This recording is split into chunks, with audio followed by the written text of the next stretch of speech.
that better? Is that better? Try that again.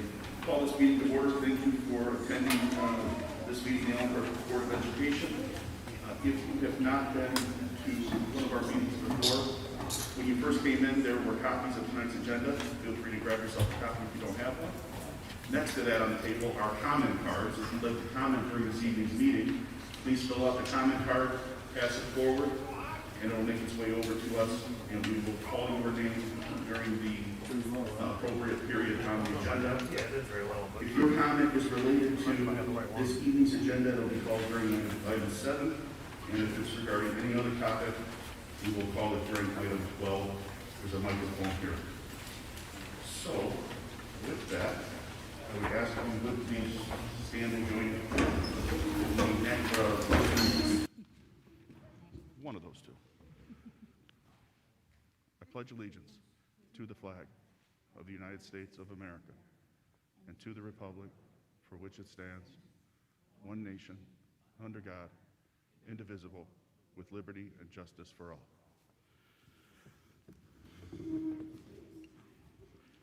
Thank you. Mr. Dowski, are you taking roll? Yes. I am here. Mr. Klein. Here. Mrs. Lindsay. Mrs. McDonald. Here. Mr. Martin. Here. Mr. Miller. Here. And Dr. Warren. Here. Thank you. Thank you. Moving on to item 4, we'll ask for approval of the consent agenda items, which includes this evening's agenda, approval of the July 12 meeting minutes, July 12 closed session minutes, and August 2 special meeting minutes, approval of check registers for July 22, July 27, August 5th, and August 11th, and approval of wire transfers from July 7th through August 11th. Motion. Been moved and supported. Any questions or discussion? I have a question. So, point of clarification, I asked Mr. Gardner and Mr. Bowen to look into rumor control item regarding simulators at the middle school. I want to make sure that they're not on these registrations and things, assured that they were not. Did you say simulators? I did say simulators for the middle school, and there's just rumors that have been floating around about the purchase of 2 of these at a cost of $30,000 each, and I wanted to make sure that they were not on these registers and have been assured the same, that they're not. Mr. Darga? We talked to Ms. Keith earlier. Ms. Keith's going to look into the registers, but no, that is, as we know, rumor control. That has not been purchased. We do not have any data or paperwork that supports a purchase. All purchases that large go through the Board of Education to be approved. We have a process in place, and therefore we've not, we don't have a purchase that needed that process. So we've dealt with this rumor a couple different times. Ms. McDonald's correct. It has come up several different times. We don't know why. It is just a rumor. Golf simulators have not been purchased. And again, we have no paperwork to support that they were purchased. Good? Yep. All right. Any other questions or comments? All right. All those in favor say aye. Aye. Aye. Any opposed? All right. Moving on. President's communications, I have none. Mrs. Flipiak, reading of communications. All right. Citizens' comments. We have Thomas Jacobs is up, and Nicole, I don't want to get the last name wrong. Is it Vogt or Voigt? You're on deck. There's a microphone on the stand. You can pull that right into the aisle, sir.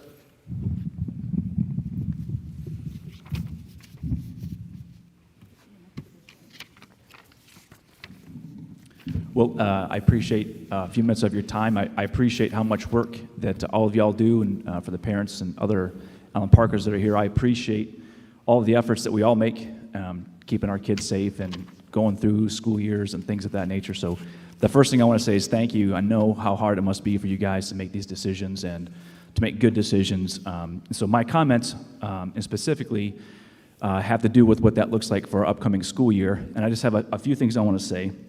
I do hope that as the decisions are made about what school looks like for our students when it comes to where they sit, how close they sit, what activities outside of the school look like in terms of sports or band or those kind of things. I hope that this body as well as others have really gotten together with other local districts to find out what they were doing over the past 18 months that were incredibly successful. And when I say successful, I'm not just referring to maybe having low numbers in terms of positive COVID cases. I'm also referring to being successful at getting students not just to kind of float through a year or get through and sort of come out on the other end without issues. I mean, like really successful, meaning that students have really thrived and learned and gotten to the other side of whatever school thing they might be in, and have really gotten better at what they were supposed to be better at as students and as people. I hope that when we think about success in terms of that, it refers a lot to how they grew throughout a particular school year. So I hope that that's something that this body has done. I'm assuming that you have. I look forward to hearing more about that later on. The second thing I'll say about it is there's definitely a lot of conversation among parents and other citizens about what it might look like if our students go back to school and they have to wear a mask or they have a choice to wear a mask. And so I want to say one thing about that with a quick follow-up, and then I'll sit down. The first thing is, as a parent, I'm very much against students being forced to wear masks during school. I think there are a lot of different reasons I could talk about that, but I want you to know that as a parent, the idea of forcing our students to wear masks has a lot of negative consequences that I would like for us to consider before anything like that gets chosen. And the second thing I'll say as a follow-up to that is, as a parent of 3 high schoolers, I very much care about their health and I very much care about their safety, and there's certainly something to be said about what the school does, what the district does in terms of making sure that when my kids are at school, they're as safe and as healthy as possible. But there are also things that I would say that don't fall under that health and safety guideline from what the school is in charge of. And I'll say this, I don't think that the school should be in charge of teaching my kid about sex, just as strongly as I don't believe the school district should be in charge of whether or not my kids wear masks. And I kind of keep those two things on the same level. I feel that strongly about it. So that's what I have to say. I thank you for your time, and I appreciate all the hard work you guys do.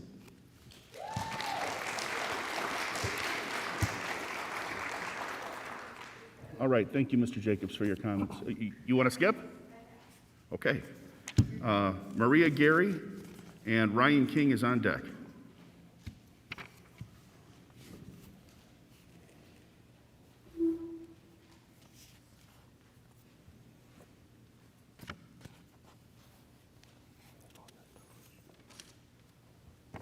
Good evening. Obviously, I'm Maria Gary. I'm a board-certified family nurse practitioner, and I've worked in healthcare for the last 15 years in both the hospital system and now in private practice. I'm speaking to you today on behalf of many people. We are at a dangerous crossroads. The decision made about back-to-school environment will have dramatic effects on our children and their teachers.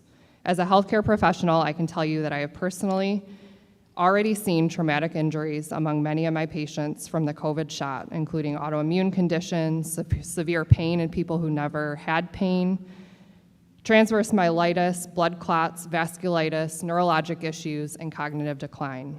This does not even capture the full scope of injuries being reported, which also include myocarditis, especially amongst young males, Guillain-Barré, Bell's palsy, anaphylaxis, and even death. Informed consent is a cornerstone of my practice, and as a healthcare provider, that means with every medical intervention, you provide the patient with all the benefits and the risks and allow them to ultimately decide. That is the ethical thing to do. It is unethical to coerce people into medical decisions. This decision to vaccinate is one that should remain between the patient and their healthcare provider, not only because it is the ethical thing to do, but where there is risk, there must be a choice.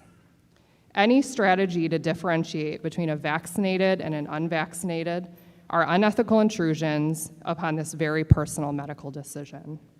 Masking or forcing unvaccinated people to quarantine while the vaccinated operate freely not only creates a segregated group of second-class citizens, but it goes against the science.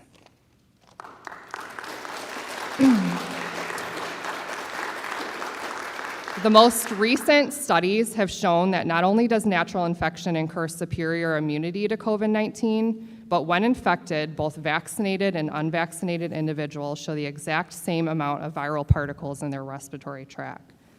A Florida study earlier this year compared counties with mask mandates to counties without, and the counties with mask mandates did worse. The efficacy of masking is highly questionable, and I know that there are no randomized control trials looking at the safety of masks in children. I do understand that it's your responsibility to ensure a safe and effective learning environment. But let me be clear, making decisions based on fear will be far more detrimental to the health and well-being of our children than COVID-19 ever could be. Statistically speaking, our children are more at risk of dying in a car accident, drowning in a pool, than they are of any serious outcomes from COVID or even death from COVID. The effects of creating a segregated population by forcing people to make public their personal medical decisions is one we may never recover from. As a nurse, I understand deeply the importance of the social foundations of health, including community, access to quality health care and education, meaningful employment, participation in activities. I ask the board and the audience to consider how our pandemic control measures have supported those. It has virtually worsened every single measure. Our children have been disproportionately harmed. Do the ethical thing today and allow for informed consent. Allow parents and teachers to know all the risks and benefits and privately make decisions to vaccinate or to wear a mask without mandates coercing them. Trust people enough to make decisions about their own bodies. Thank you.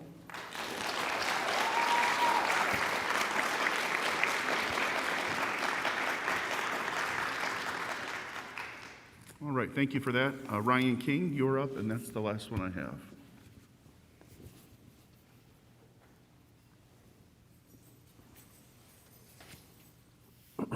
Hi, my name's Ryan. I am a homeowner and parent of 2 children that will be attending Arnold this fall. One attended last fall. I just wanted to speak up and echo some of the same things that have already been said, and against any possible coercion or pressure that is put on you guys to mandate masks or vaccines. That is something that needs to be left to the family, the parent, the physician.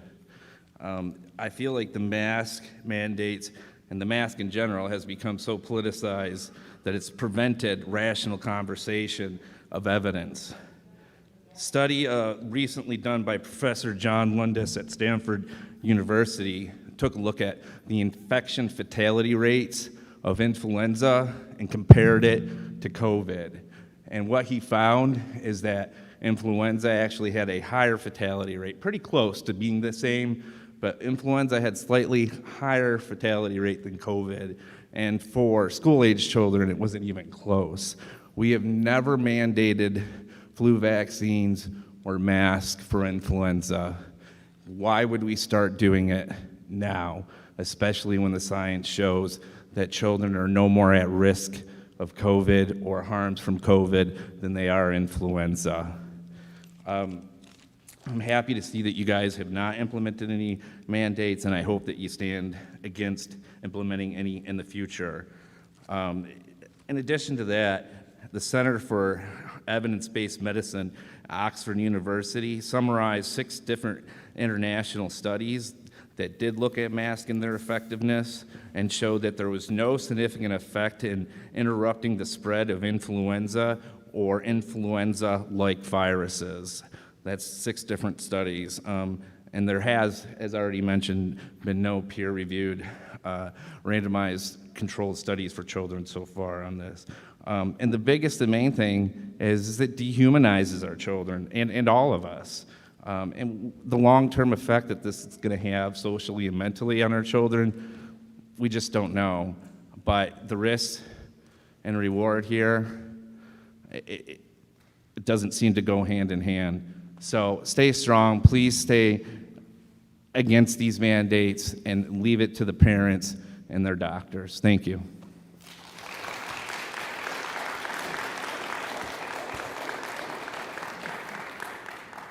All right, thank you for that. Moving on the agenda to number 8, personnel. Mr. Darga, Employment Services. Very good, thank you. It's good to see everybody here this evening. We appreciate you guys joining us. Moving on to the employment services, we are recommending that the individuals as listed be employed. The candidates were interviewed and recommended by committee. These positions became available as a result of bid pool, resignation, or retirement. As appropriate, background checks have been conducted. At this time, I'd like to publicly thank Dr. Matt Sokol, Mr. John Kelly, Mr. Pat Donahue, and Ms. Kathy Lott for taking the lead on the interview committees for these new teaching positions. The suggested motion that the recommendations for employment and services be approved by the board for the individuals as listed. Bridget Boughton, Resource Room Science teacher, Allen Park High School. Derek Campbell, Grounds and Operations. Nicole Chase, Food Service Floater, Allen Park Public Schools. Aiden Commenti, Volunteer Soccer Coach, Allen Park High School. Kyle Davis, JV Football Assistant Coach, Allen Park High School. Joe Johnson, Varsity Girls Head Basketball Coach, Allen Park High School. Megan Kozma, Lunch Parapro, Arno. Nicole Kostovich, Resource Room Teacher, Lindeman. Emily Poltalski, Food Service, Allen Park Middle School. Laura Squera, Lunch Parapro, Arno. Carrie Sutton, Food Service Floater, Allen Park Public Schools. Benjamin Warren, Freshman Football Coach, Allen Park High School. Ann Yee, Resource Room Social Studies, Allen Park Middle School. Zachary Cruz, Class of 2025, Sponsor, Allen Park High School.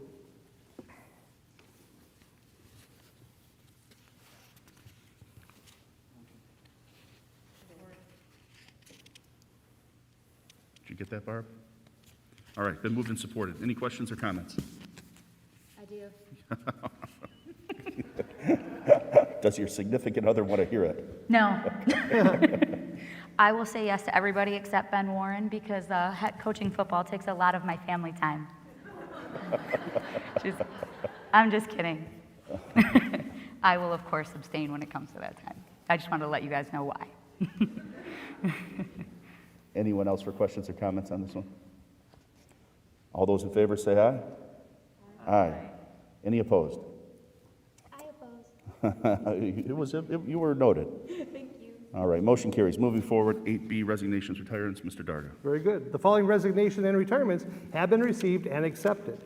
Kirsten Baxa, Reading Aide, Lindeman. Sandra Bove, Instructional Aide, Arno. Kyle Davis, Freshman Football Head Coach, Allen Park High School. Phil Seaside, Yearbook Advisor, Allen Park Middle School. And Amy West, NHS Advisor, Allen Park High School. All right, thank you. Moving on the agenda, 9A, there is no old business, so 9B, new business. Mr. Darga. Temporary Management Food Services. With the recent and well-deserved retirement of Ms. Karen Gobis, administration has been working with the best possible plan for the management of the food service department for the 21-2022 school year. Our work includes reaching out to the surrounding districts to gauge what is working and what is not working within their programs. After thoughtful consideration, administration has come up with a plan that we think will be positive, move in the right direction. Administration is recommending a temporary agreement for the management services of Chartwells. Chartwells is a well-known company with many surrounding districts utilizing with great success. Allen Park Public Schools will utilize Chartwells as our management system only. All food service employees will continue their employment with Allen Park Public Schools, and Ms. Amanda Amodio will continue supporting the department at central office. There'll be no changes in regard to job titles, hourly pay, holiday pay, retirement contributions, or union affiliation for our employees. The temporary agreement for management services is at a cost of $1,500 per week. The district anticipates an 8-week agreement while we continue to work with the Michigan Department of Education on a permanent placement of management services. The suggested motion that the Allen Park Board of Education approve the temporary agreement with Chartwells for the management of the food services at a cost not to exceed $1,500 per week. Motion. All right, been moved and supported. Any discussion? I have a quick just question. I know how hard it is right now to hire any food service employee and bus drivers and all of that, so I appreciate that greatly, that we're not affecting any of their pay or any job titles or anything like that. Will we continue to search for new employees, or will we be just incorporating their people? I'm just curious. Yeah, we'll continue to search for new employees Okay. as the need arises. Awesome. And those employees will stay with Allen Park Public Schools. They will not be Chartwells people. Perfect, so we keep them. Yeah. Thank you so much, Mr. Darga. What all is entailed in management of the role, the responsibilities? So they'll come in, pretty much take over what Karen Gobus said. They'll come over and see the daily operations and work with our staff on the purchasing and operations of the actual cafeteria services and oversee that. Work directly with central office, my office, and Amanda as our point person. On hiring, firing, et cetera. Correct, yep. So then after 8 weeks, either we go forward with them or we potentially search for a candidate. Correct. So we're actually searching, we've completed an RFP, so after the 8-week program, we then, any companies on the outside that wish to bid for possible services with our schools, we'll host a board meeting, and then we can review those proposals to see if we'd like to invite them in for a presentation to hear their proposals. If we're not happy with their proposals, we can always put, a posting on the outside to see who may be available to look at that route also. And we can do that at the exact same time. Posting for other services or also for individuals?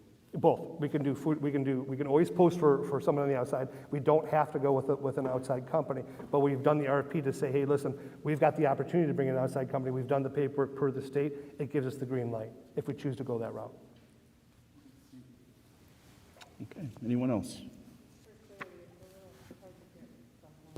The new hires are, and I'm so loud with this microphone. The new, I don't need one.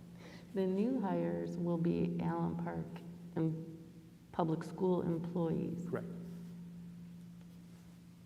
So all payroll is going through our school district, Correct. and we're paying them $1,500 to manage. So any new employee that we have would be an Allen Park Public Schools employee. We will pay the $1,500 food service management for Chartwells to come and oversee our program for us because we do not have a person in place. Right. What would happen if it didn't get approved? I'm sorry. If it weren't approved, how are our students getting lunches? The how's the food service, if we were to, I'm sorry, it's just muffled. I can't. yeah, if we were to, if this didn't pass this evening, what happens in the food service arena? Oh, well, I just met with our food service employees this morning to talk about, we're ready to move forward. We're looking at all of our inventory, things like that. If we didn't bring Chartwells in, we would have to stumble through it the best that we could. Probably have to call in maybe some help from other districts. Again, I would maybe even look to call in Karen Gobus and say, hey, Karen, maybe come back and help us out. But right now we're in a position, and that's why we chose to go with the Chartwells Food Service.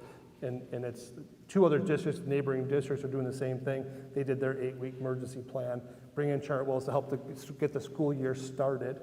And then that gives us an opportunity to look at how they operate as well during the 8 weeks. But if there was no Chartwells, we would then have to go back, try to find an outside person to help us and hire a person. Is that the worst case scenario, that Mrs. Gobus would consult for a couple weeks? I just feel like we don't have enough information to really understand, other than we're paying the money. Are there any additional fees, or is it just the $1,500? Well, to justify the $1,500, again, Chartwells is one of the largest food service vendors probably throughout the country, and so they're bringing in their expertise, and they've opened up many schools. So the idea of having someone come in with that kind of background, working with our team to get them up and running and getting food ready for our students, that's what we're looking to do. Can this be contingent upon the fact that when they come in, that we have somebody in the hole that's ready to train in case this doesn't work out? Because to me, I'm feeling like, how are we in a position that we lost one person and now we can't function? I would like to see someone on our staff trained by Chartwells in case it doesn't work out with them, that we're advancing from within instead of having to pay to outsource it. And that's what we talked about with our team today. So Amanda in the main office, that's the person who's our point person to work with Chartwells. Amanda has expressed interest to learn more, and she's new to the food service area, been there about a year, and with us, she's got previous experience. The whole idea is after she's able to work with Chartwells, there may be an opportunity where she feels comfortable that we may not have to go through an RFP. But right now we don't think we're in that spot just to turn it over like that. We feel we serve over 3,800 students a day. So for us just to say, hey, listen, we've lost our main person. All of our kitchen people are extremely resourceful. and they've been doing their job. But I think it's well worth for the 8 weeks for us to work with a proven management company to help us get through that process. Okay. Yeah, I think it's definitely, again, and when we spoke to the other schools around us that were also looking, there were no outside, at that time, no outside people, that were really available and skilled enough to take over that position. We actually called a couple schools to see if they wanted to partner with us because they had, people on staff. Lincoln Park they were already working with 3 schools, so they weren't interested to take on a 4th, which is understandable. And Melvinville just hired their person right out of college, and she wanted to make sure she gave her just the opportunity to work with Melvinville. Right, I guess that's why just more information would be nice.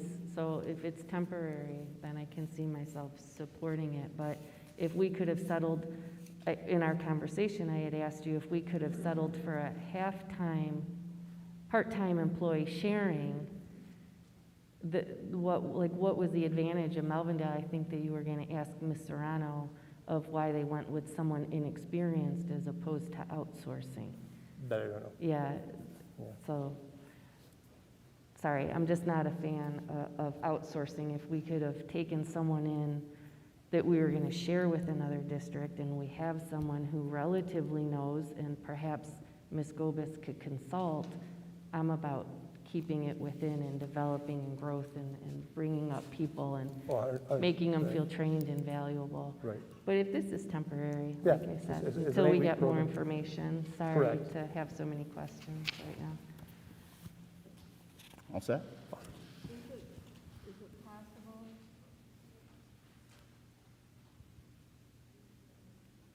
Is it possible? Okay. Is it possible that within 8 weeks, somebody internally would feel comfortable enough to Very much so. handle this Yeah, position? and I think that's, again, part of this whole process, of, again, bringing somebody in that knows what they're doing, that's opened up many different schools to show us, their process, and we have an opportunity to learn. Some of our kitchen staff that are already available, they may decide, hey, listen, I can step up and take that.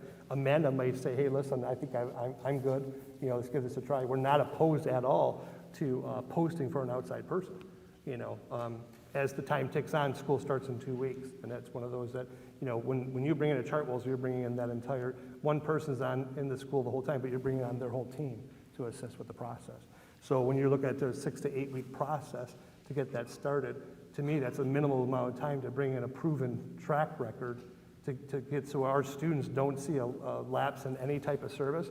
Food is provided. Then behind the scenes, we're able to watch, monitor, and then make a different decision. If we decide not to do an RFP and bring in other side companies, that's our choice. We don't have to do that. But now we've learned, we've watched, we've adapted.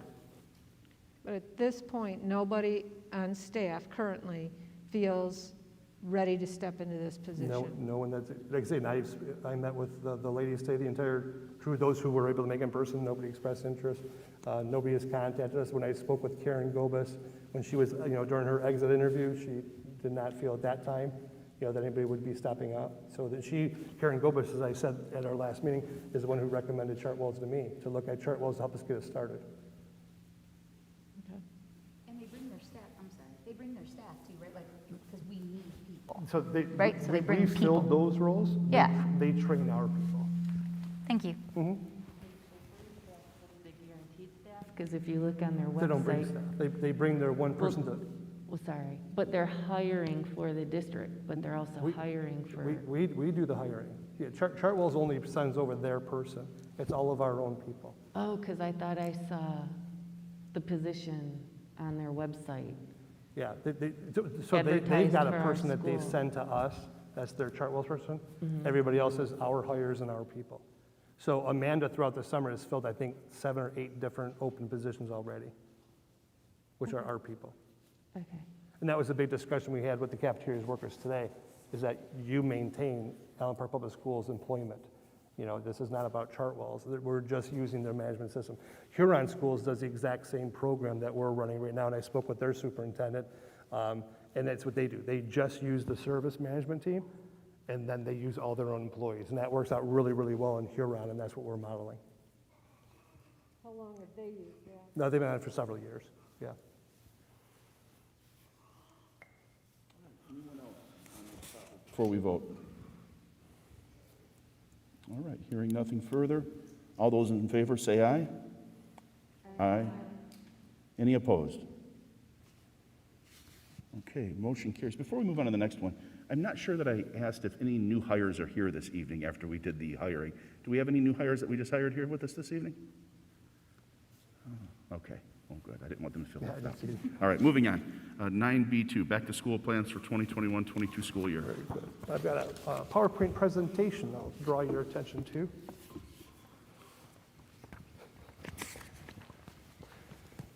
And our board members in front of you to be able to.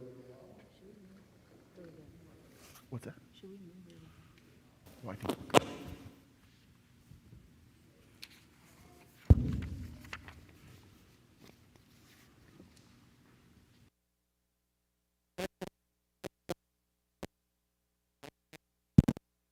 There's quite a few slides. I'm not going to read, every single item on each slide. Hopefully you guys can, everybody see that okay with the lights? Thumbs up. You guys can read it okay? All right, very good. So again, this is our back to school 2021 plan, mode of instruction, in-person instruction. We're looking at 5 full days per week, Allen Park Middle School and Allen Park High School, 6-period daily class schedule. This is like a pre-COVID schedule, going back to what we had. Allen Park Community Schools, 5-period daily class schedule, elementary class schedule, secondary, breakfast and lunch.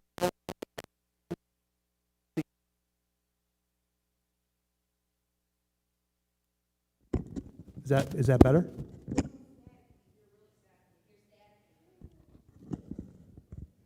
Guys, can you fix that? Are we okay? Better. Very good. Breakfast, daily take-home breakfast in their bags. So again, that will be elementary breakfast. The daily take-home will be at the end of the day in the breakfast bags. Third-party virtual learning option is available. Elementary will use Calvert Learning. Secondary, Edmentum, and assign Allen Park Public Schools teachers as their mentors. Current Michigan Department of Health and Human Services recommends the use of office coverings in school settings for non-vaccinated individuals. However, currently, this is not a requirement. Although highly encouraged, a face mask is optional at this time and based on the choice of each family or individual. For the fall of 2021, the district will closely follow updates from MDHHS and the Wayne County Health Department, Health and Human Services. Given new evidence on the Delta variants, the CDC is recommending universal indoor masking. Again, the CDC is recommending universal indoor masking. Administration has recommended a policy that requires masks for all students, vaccinated or unvaccinated, which would eliminate the majority of our quarantines. Vaccinated staff may remove their masks if they provide proofs of vaccination through an optional and confidential survey. Face coverings not required outdoors for recess or physical education. Face coverings are required by all staff and students on school buses, private carrier transportation. The mitigation strategies, daily self-screening through the Clear to Go program, and a lot of these strategies we already have in place and already had in place. So you can see throughout here, the daily cleaning infections, closely monitoring the transmission of occurrence of outbreaks and guidance and decisions. Signs have been posted in all the buildings pertaining to hand washing. I'm going to skip down. Weather permitting, physical education will be held outside and social distancing is practiced. Again, these mitigation strategies were already in place. Classroom windows open as weather permits. Bus drivers and bus aides will clean and disinfect frequently touched surfaces. CDC recommends students maintain at least 3 feet of physical distance between students within the classrooms, combined with indoor mask wearing by people who are not fully vaccinated. Implement physical distancing to the extent possible within the structured classrooms. On 8/13, with just this past Friday, we received an update. On 8/13/2021, the MDHHS recommends that all schools adopt policies to require universal masking regardless of vaccination status to protect students, teachers, and staff, and maintain in-person learning. Ventilation, the MERV filters changed are quarterly, coils are cleaned, and all rooftop and class filters changed prior to the beginning of the 2021-2022 school year. The building airflow exceeds, and again, that exceeds, all ACE HARAE requirements district-wide. Ford also donated air filtration box fan kits for our classrooms. The district will follow guidelines, return to school roadmap for Wayne County. We do have a link on that. Just a side note, when we talk about the whole idea, when they talk about that they require universal masking regardless, and talk about the whole idea is to protect our students from the quarantines. This past year in March, at the end of March alone, we had over 675 students in Allen Park Public Schools district-wide were impacted by the quarantine, which means we had over 675 students not in the classroom. What's that? So again, I'm just repeating, we had six. Ladies and gentlemen, one thing I really always love is respectful during our presentations. We appreciate that. We're sharing information. We understand you have a different point of opinion, and I respect that. But please allow me to get through the presentation. Thank you. No questions during the presentation, sir. We have them at the end. Close contacts and quarantine. Close contacts, again, I'm sorry. Yeah, as we stated, sir, we're always very respectful in Allen Park Public Schools. Allow us to do our presentation. We allowed people to come to the microphone and didn't say a word, right? So I appreciate that. Thank you very much. Close contacts through the proximity and duration of exposure, as we already know, as you can see on the slides, reading through that. The exception, the K-12 indoor classroom setting, the close contact definition excludes students who are within the 3 to 6 feet of an infected student. The laboratory confirmed or clinically compatible illness where both students were engaged in consistent and correct use of well-fitting masks and other K-12 school prevention strategies. This exception does not apply to our teachers, staff, and other adults in the indoor classroom setting. Close contact masks. It is critical to use science and data to guide decisions about the pandemic and school COVID-19 plans. American Academy for Pediatrics recommends all students older than 2 years should wear a face mask at school unless medical and developmental conditions prohibit their use. A significant portion of the student population is not eligible for vaccination. Continued concerns for variants that are more easily spread among children and adolescents, contact tracing accuracy concerns. If all students are not masked, it may be very challenging for teachers to verify the following day if a student was masked or unmasked. The goal is to keep our students safe and physically present at school. The importance of in-person learning is well documented. Except for in certain circumstances, people who have been in close contact with someone who has COVID-19 should quarantine. However, the following people with recent exposure may not need to quarantine with verification. People who have been fully vaccinated need to quarantine unless they have symptoms. However, fully vaccinated people should get tested 3 to 5 days after their exposure, even if they don't have symptoms or wear a mask indoors in public for 14 days following their exposure. Students in K-12 school setting with universal masking at least 3 feet apart with increased ventilation. Vaccinated students, here's a quick graph for you guys just to see. Vaccinated students, when you're wearing your mask, no quarantine. Symptom monitor, get tested 3 to 5 days. Vaccinated staff, mask or no mask, follows under that same category. Unvaccinated students with their masks, no quarantine if a student is at least 3 feet apart. And individuals were masked, and then we symptom monitor. Unvaccinated students or adults, no mask, they must quarantine to 10 to 14 days. Isolation, again, following what we've done in the past, students, staff, associated with positive COVID-19 tests should be isolated, and close contacts should be quarantined per Wayne County Health Department and Human Service protocols. Individuals may return to school 10 days after the test date, and as long as symptoms are improving and the individual has been free for 24 hours. We've got on here quarantine facts, and that you can see again when you visit our website. Quarantine facts continued.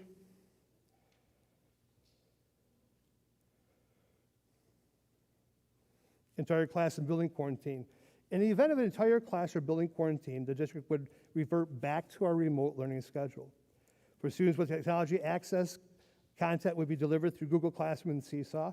Teachers will monitor student access and assignments completion on a regular basis within the instructional platform, Google Classroom, Seesaw, Edmentum, and Edgenuity. Daily schedules would be linked in the event of a building quarantine. Some schedules may need to be modified slightly to comply with the days and hour requirements. In that event, the start of the end times would be the same as the in-person learning, and attendance will be taken for each period. Athletics, the district will comply with the MHSAA guidelines. Additionally, coaches, spectators will be required to wear a face covering indoors. Student athletes may remove their mask when participating or competing in their indoor sport, but remain masked while on the bench. Recommended is face coverings. Face coverings require Excuse me, I'm sorry. Excuse me.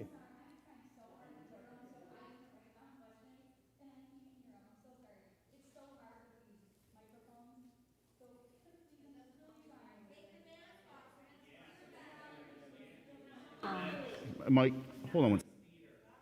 Folks, the only way we can go through this is to be respectful and listen to each other. Now, we had folks stand at the mic and talk, and I think we all respectfully listened to everybody. Well, okay. I would ask that you would return the same level. Okay. Again, please respect it the same way we did when you were talking up there. Mr. Darga.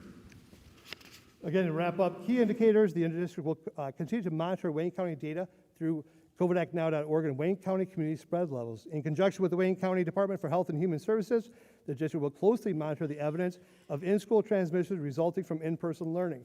In conjunction with the Wayne County Department for Health and Human Services, the district will reevaluate the mode of instruction plan and the classroom building level as necessary. Thank you.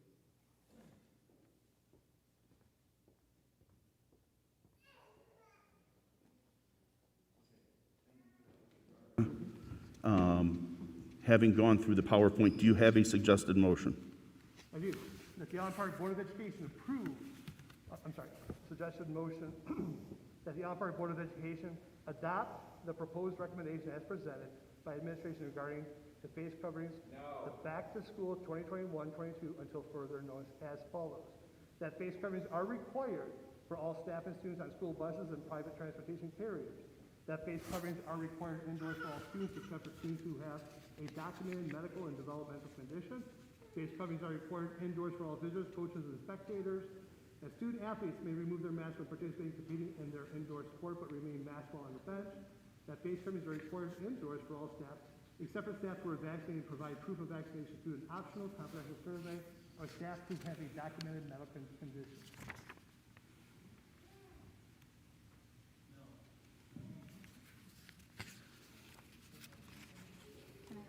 We have a proposed motion. Anybody want to move on that? I would like to request that each one of these be a separate motion, because I don't feel like all of these should be answered with my yes or my no.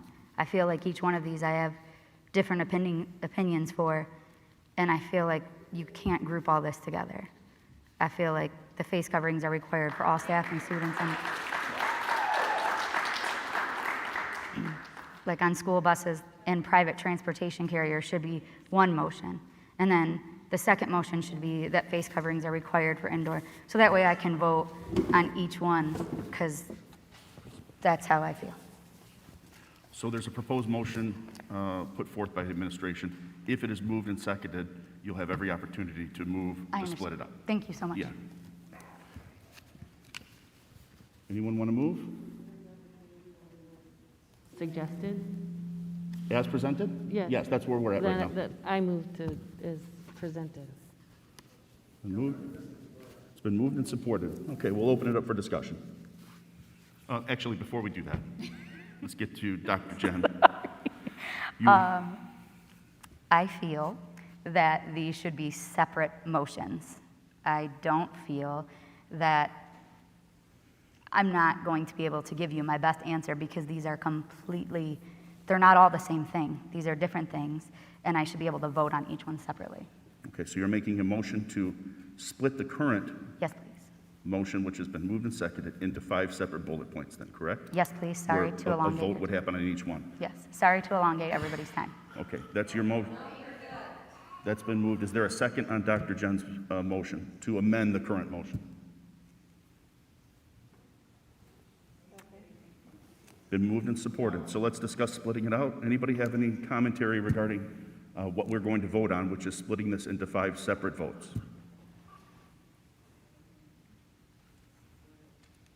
Anyone? All right, we should probably roll call this one, Mr. Dowski.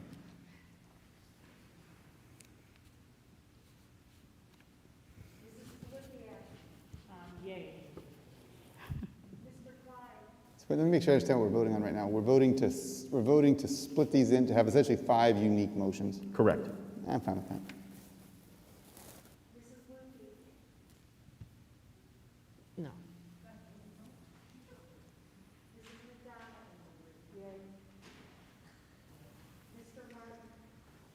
fine. Yes. Yes, thank you. Okay, so now we're going to go through and vote on each one individually. So, is there a motion that face coverings are required for all staff and students on school buses and private transportation carriers? Motion. Been moved and supported. Any discussion on this one? All those in favor say aye. Aye. Aye. Any opposed? Okay, motion carries. Is there a proposed motion that face coverings are required indoors for all students except for students who have a documented medical or developmental condition?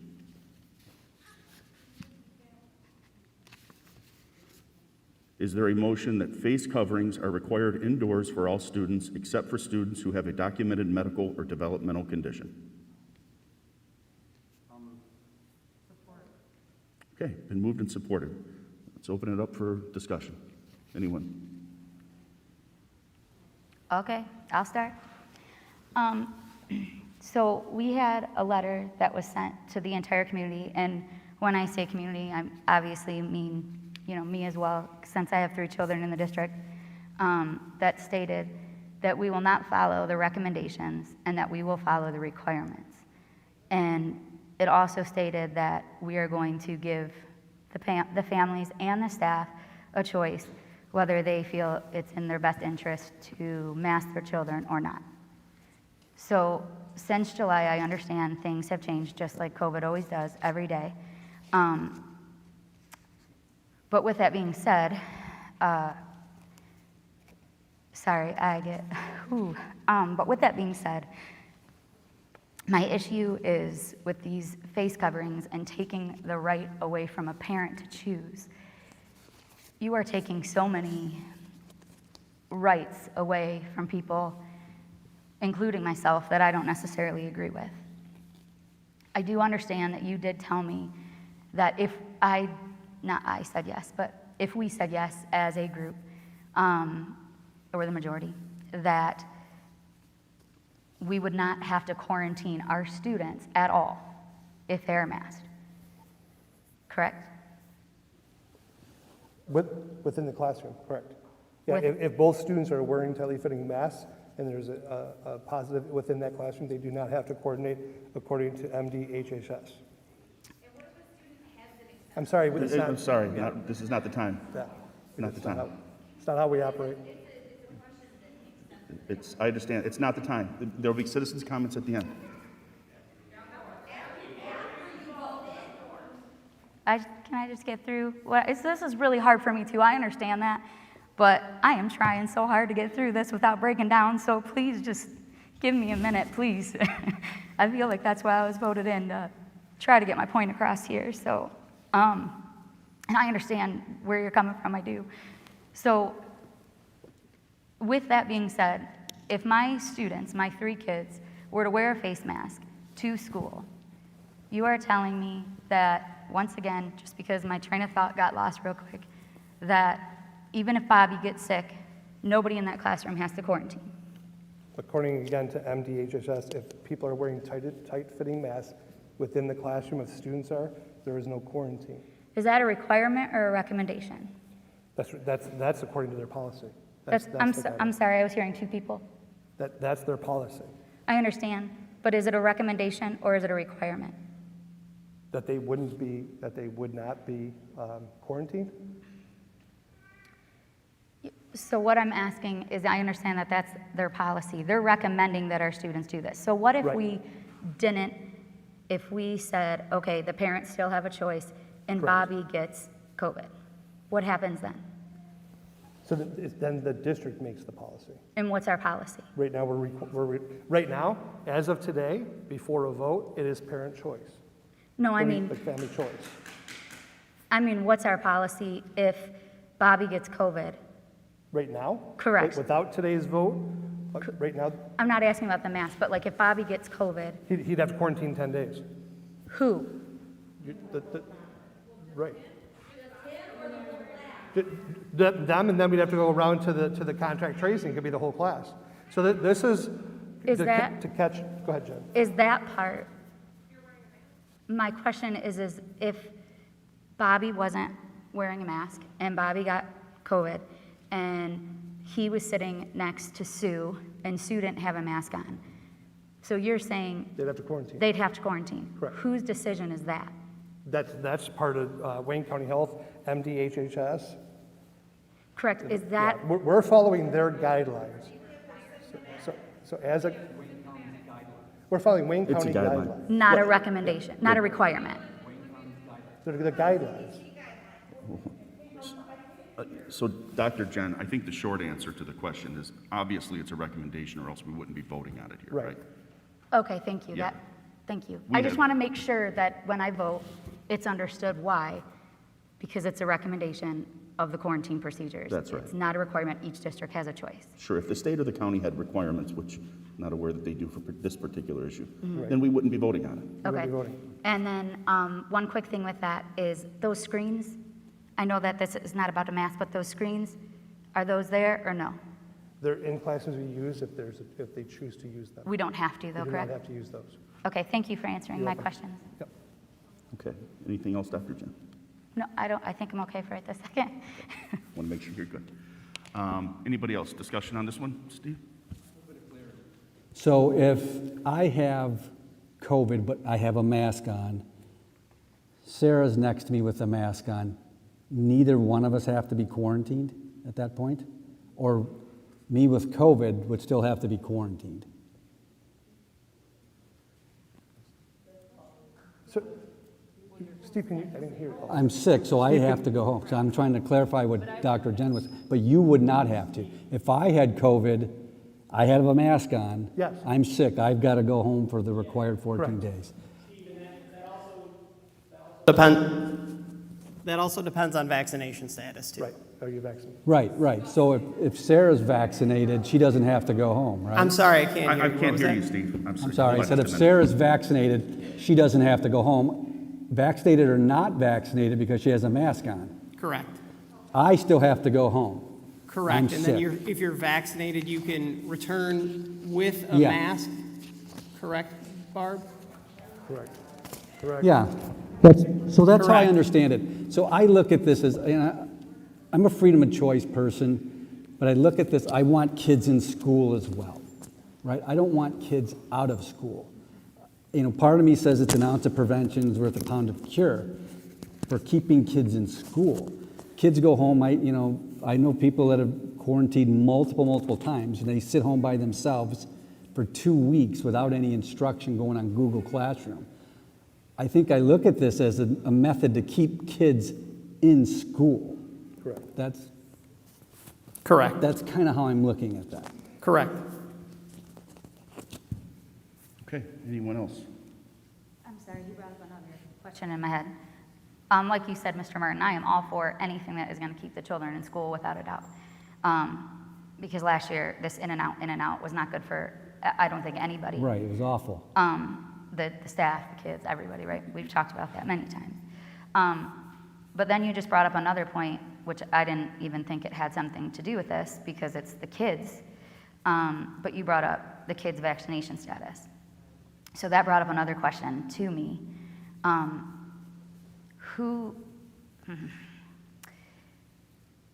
Okay, so I'm not going to speak as a medical professional. I'm going to speak as a citizen and a parent. I won't give you my opinion as a medical professional because that's not why I was voted here. My question is with that is, we all know it's on every single news channel, no matter which one you turn to, the Delta variant isn't picking who's vaccinated or who's unvaccinated. It's being spread widely to everybody. It is a choice to be vaccinated, and if you are, the people say that you are not going to get as sick.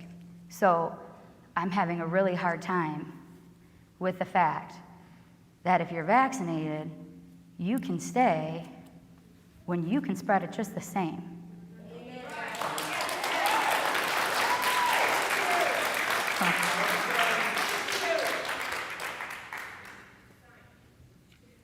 Anything further? That's not part of the motion right now, but is that? Well, it was My understanding is mentioned. test positive for COVID, you're going home. We don't have COVID positive kids staying in school, do we? We shouldn't. Right, correct. That's where if I'm you- coming if from you- this. Mr. Dargan? Again, we're going off what MDHHS recommends as well as Wayne County Health Department, what they recommend. So if a student is vaccinated and they're masked, there's no quarantine. That's what we have to follow. I think it's important to remember is you know, school administration, we have to follow guidelines, we have to follow the recommendations and also quarantines and mandates. I'm not done talking, sir. Thank you. I mean, I just ask for respect. You don't need to yell out like that.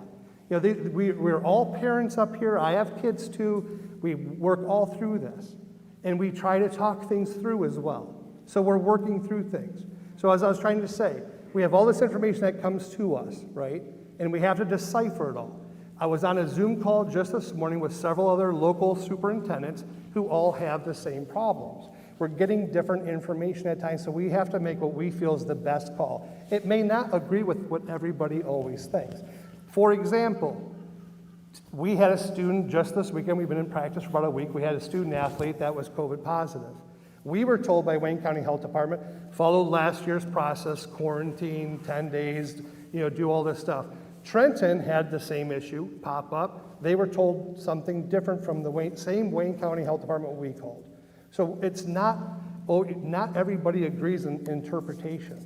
What I'm trying to say is that we have information that we look at. When this first started in the letter that we're referring to and Dr. Jen had stated, we stated we're going to follow recommendations. But within that same letter it also talks about unless things change, if there's changes, and that's stated at the bottom of the letter. And at that time, I had talked with Dr. Jen many times, and I was very much family choice.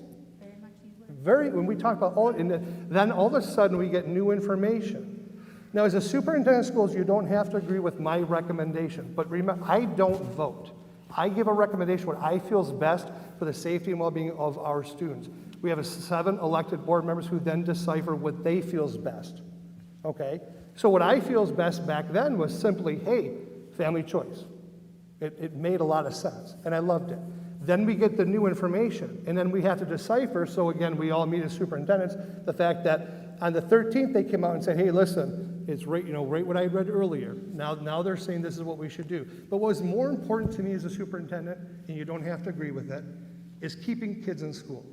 Now, as I stated, last year, just in March, that was not to the end of the year, again, over 675 students were out of school district-wide for many days, up to 14. We had some students in our district that were out on COVID 3 to 4 different times throughout a month to 2 month period, never was COVID positive, missed over 30 days of school, and yet never had anything to do with the COVID.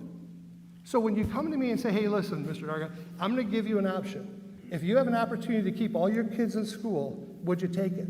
As a superintendent, yeah, I'm gonna take that option, I'm gonna share it with my board.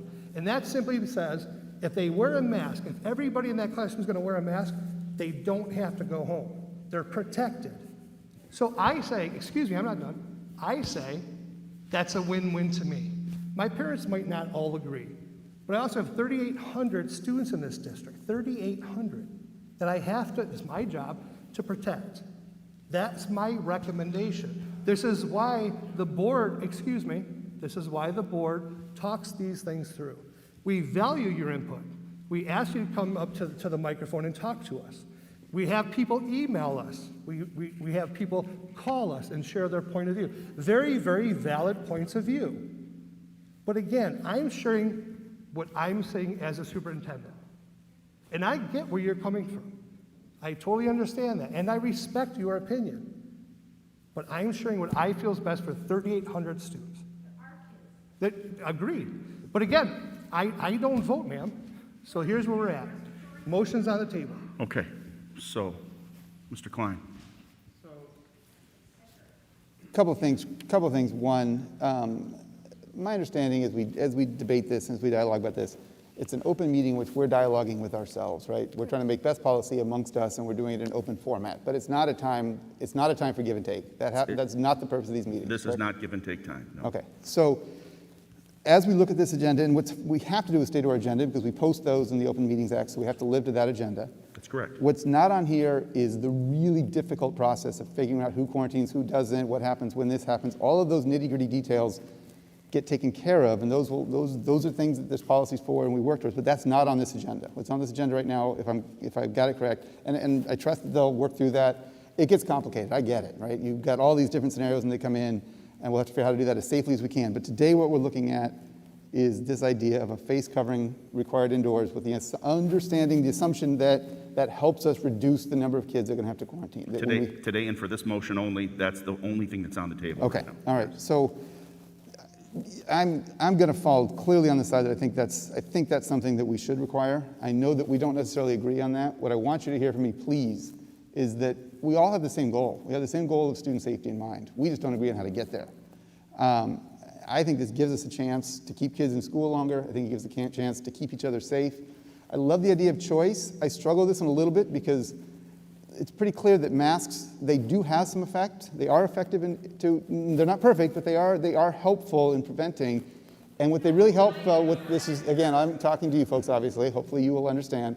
I do believe that the choice issue here is tough for me because my mask is protecting other people, right? So when you make a choice not to, it becomes difficult to me. So I see this as something that I think we can live with. I think it's something that we can, pass a school-wide policy that allows us to try to keep everybody in school. Okay, thank you for that, Mr. Klein. Anybody else? Okay. So on this one, not hearing anything further, let's call the vote on it. All those in favor say aye. Aye. Any opposed? Aye. Okay. Motion carries.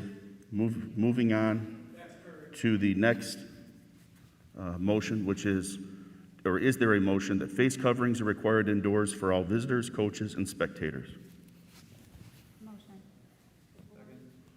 Moved and supported. Any discussion? Yes.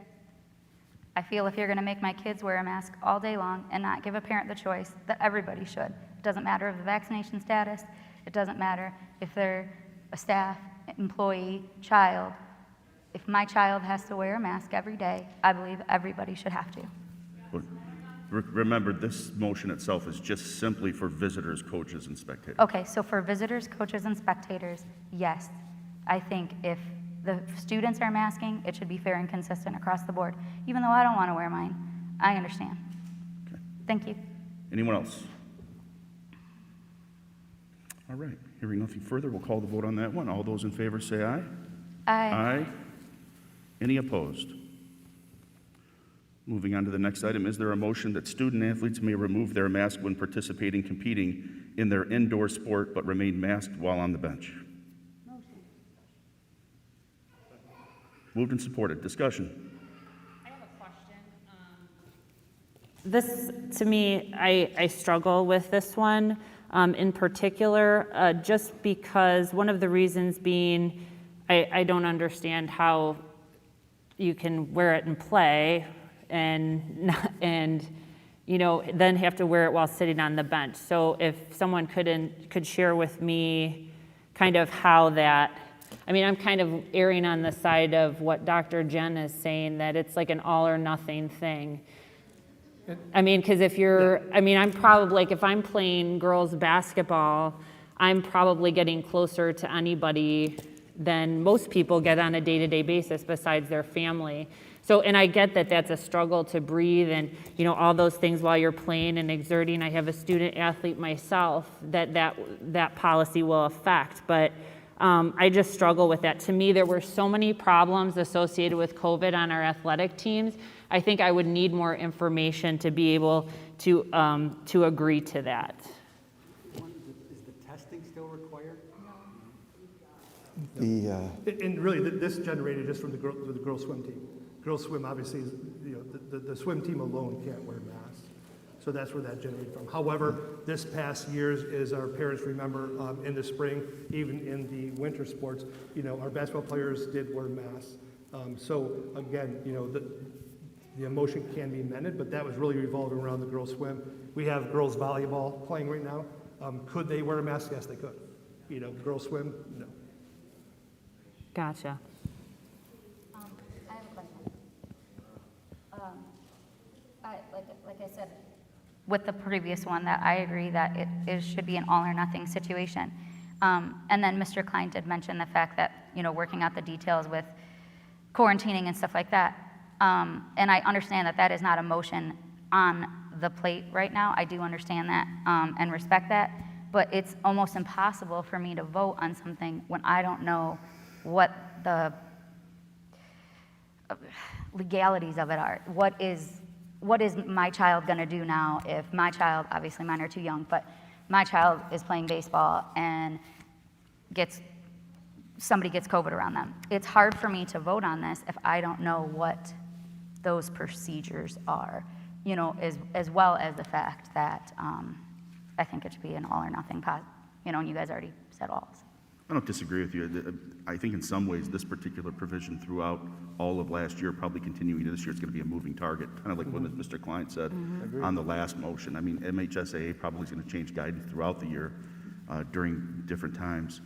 This one's a hard one. This one for me is more like again, Mr. Klein had identified, more of one that's more of an administrative level function of what's happening at the time than it necessarily is a board level motion. But go ahead, Mr. Klein. I've struggled with this one a lot too. I think we all have. I mean, we're trying to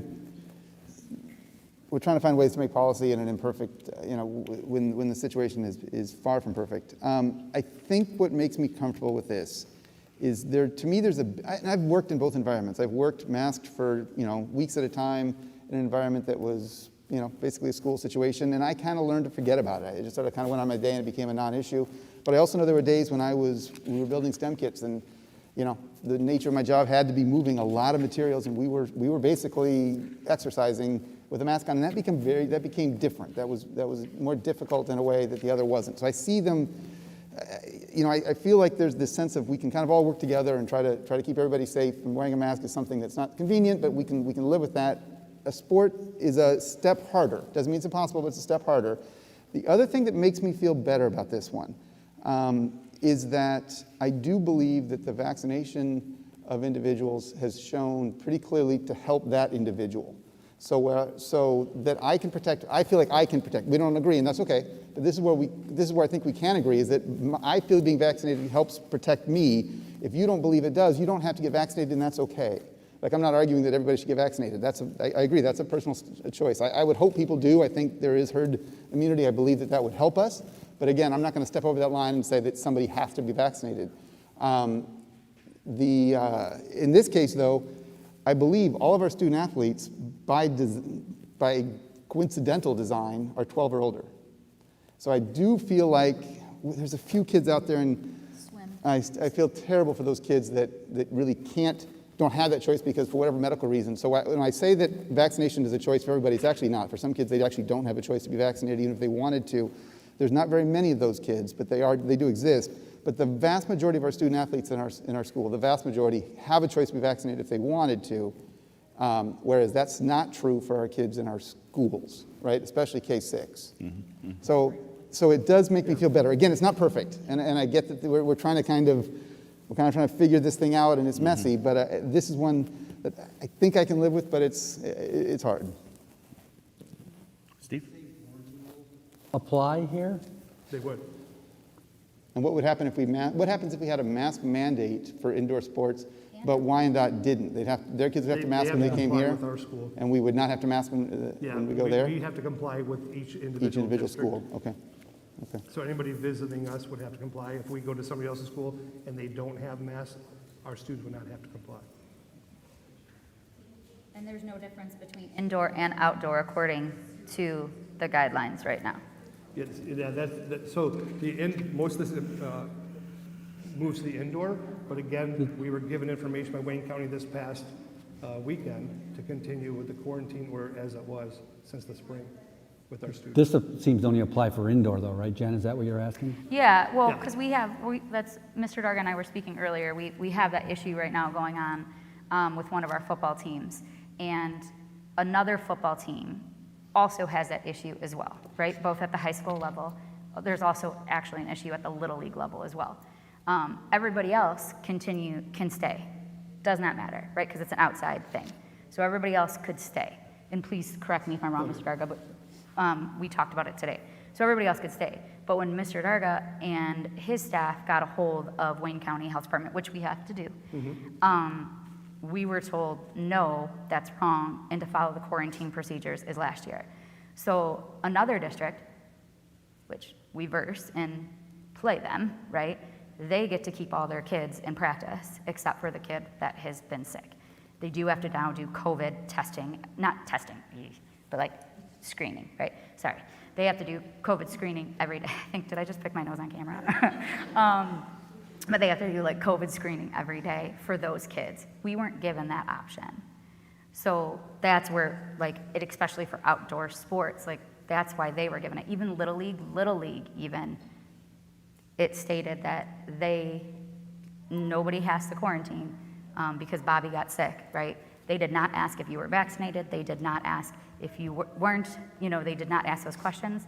They let every parent know that something was going on and allowed the parent, obviously, to make the choice. But we were told different. Like Allen Park Public School was told different.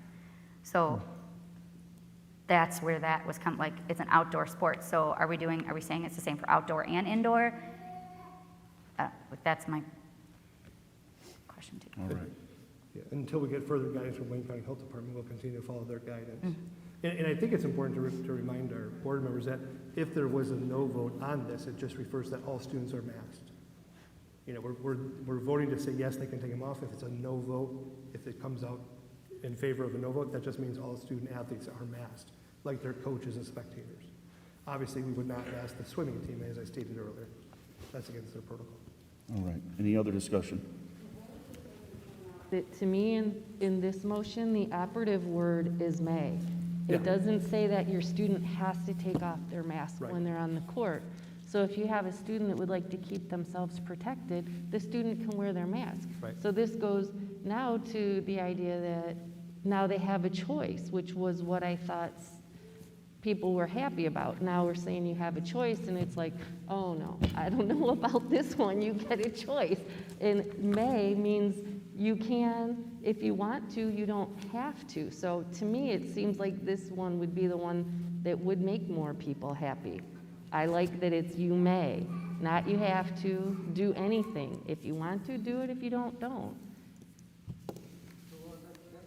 I sat in a meeting with the athletic director and some coaches, and he specifically brought this point up, saying, the rule right now is you may, but I recommend you do, and it's your choice, but if you want to continue playing without the risk of being quarantined, it's in your best interest to wear a mask, but you don't have to. That's an interesting point. Anyone else? Anyone? Okay. Well, let's call the vote on it. All those in favor, say aye. Aye. Any opposed? Hearing none, motion carries. One more. Is there a motion that face coverings are required indoors for all staff, except for staff who are vaccinated and provide proof of vaccination through an optional confidential survey, or staff who have a documented medical condition? Motion. Been moved and supported. Open up for discussion. I kind of want to see this changed, but I think it doesn't matter. And I'll tell you why I think it doesn't matter. Because every single Allen Park Public School teacher I know is a role model and would mask up. If the kids have to, they're going to do it. Like if I'm a teacher, I'm not going to, that doesn't feel right to me. I'm going to throw a mask on and join my kids, and we're going to do this together, man. We can suck it up. We're doing something good for the community. Every teacher I know out there is going to do that. So it's probably moot, but I kind of feel like if we're going to require the students and every visitor who comes in, if we're going to say everybody has to, let's just make it everybody. So I kind of am leaning that way, but again, I think it's irrelevant because I think our teachers they're going to be good role models. They're going to say, if your kids are going to do this, if you're going to be wearing masks all day, I'm with you. Is my gut feeling, but. Anyone else? I definitely agree that it should be an all or nothing thing. If we're going to require our students to wear it, we should absolutely require staff. I absolutely agree with you, Mr. Klein. I do feel like our teachers would do it without a doubt regardless. But like you said, if we're going with requirements, if you're going to require my student to wear it, I don't think a vaccination choice I feel like that's going to segregate as well and put scarlet letters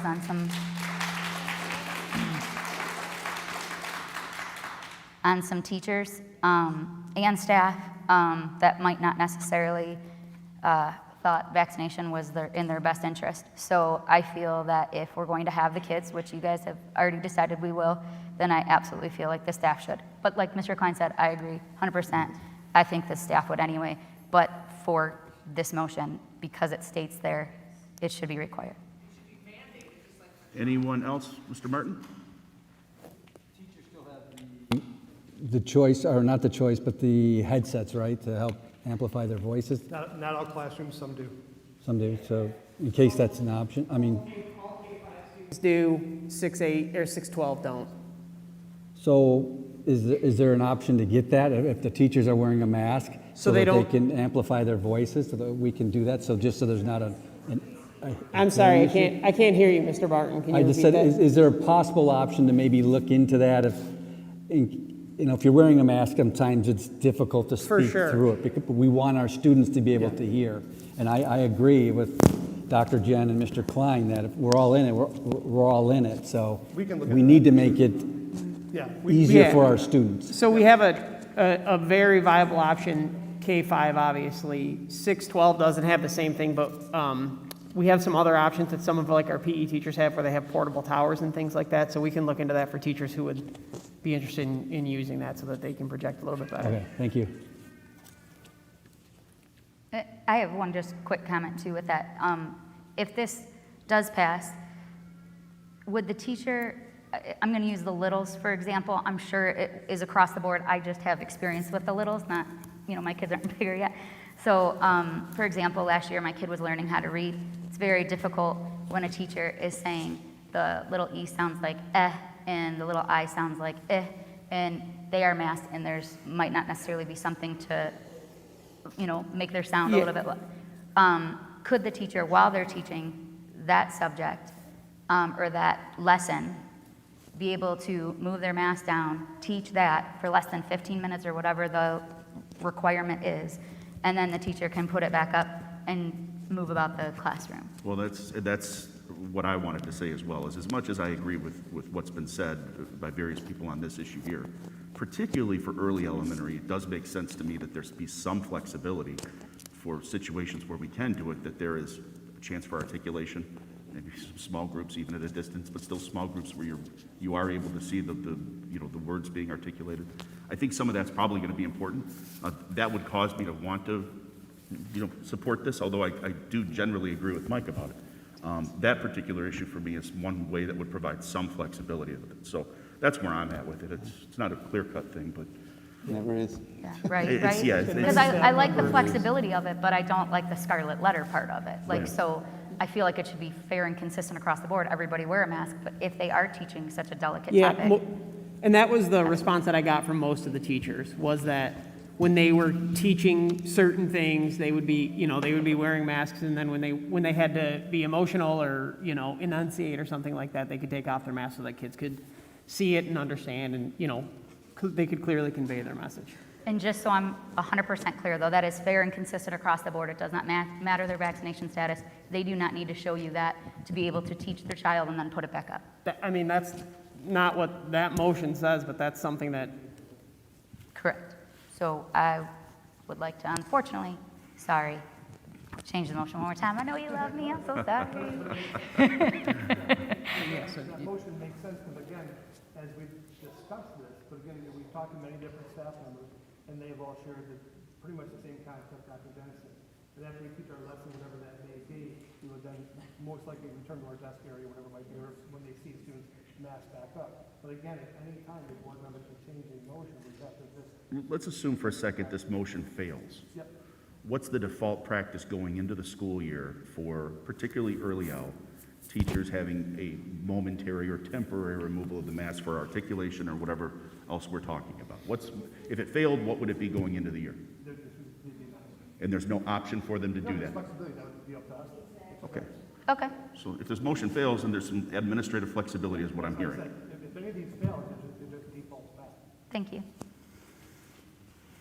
They're Does not that mean you no longer want to amend the motion? Yes, correct. I just don't want my teacher to get fired if they're going to teach me it and eh. I want Dr. Jen happy. All right. Thank you.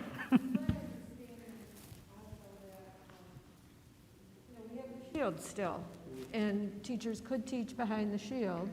Many of them feel more comfortable doing that anyway. So that allows for visualization, but a barrier. So we have that capability. All right, well, let's see where this one goes. Any other comments before we call the vote on it? Mrs. Lukey, I didn't see a hand or anything. Anything on this one?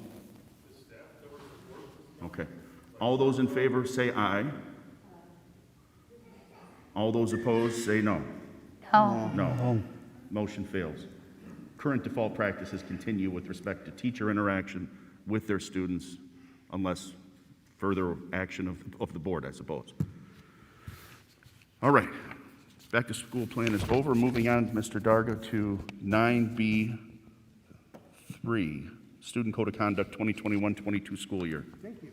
This year's code of conduct broken down into sections. General info included COVID info, length, public notices, attendance, technology, transportation, and the student code of conduct infraction. We have updated the language in regard to educational racial equity, belief statements, harassment and bullying and other aggressive behaviors towards students, restorative practices, computer, network, internet, and technology, acceptable use and safety agreements, school liability statements, updated correspondence board policies, student due process, and how to address a concern, classroom or athletic. Last spring, I requested that all principals reach out to their staff for input and suggested changes in the student code of conduct. This is done annually, as well as to funnel parent input and suggestions throughout their PTA, PTSA's leadership per review process. This step included every 3 years. In addition, we did reach out to a few select parents who had indicated interest during the course of the year and asked them to review and provide feedback via email. An additional step was added this year as ICC, which is our Instructional Curriculum Council, membership were asked to review and make comments via email or phone, and an invitation was also sent to ICC members for a live Zoom in the event that they wish to have a conversation on any of the topics or suggestions. Many of our elementary, secondary teaching staff at ICC also wore the parent hat, so their input was also valuable. Anything new related to COVID this year will be updated on the website, and the link to that info can be found within the code and will be sent to parents via email as well.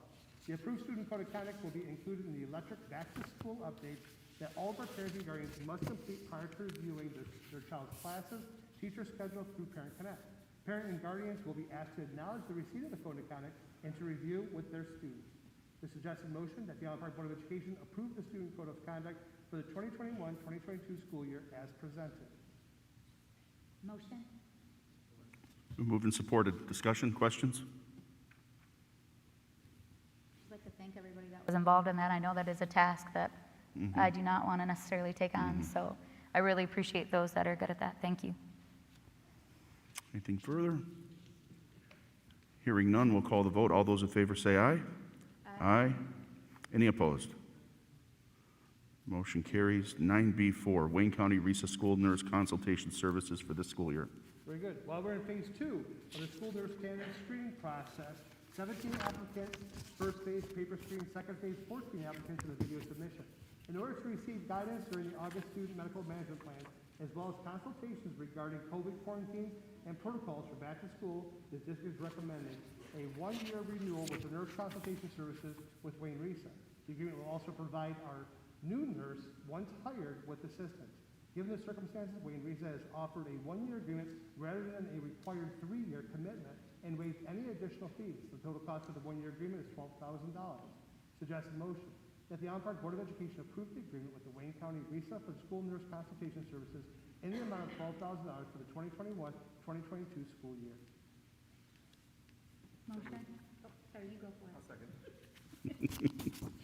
Been moved and supported. Any discussion, questions on this topic?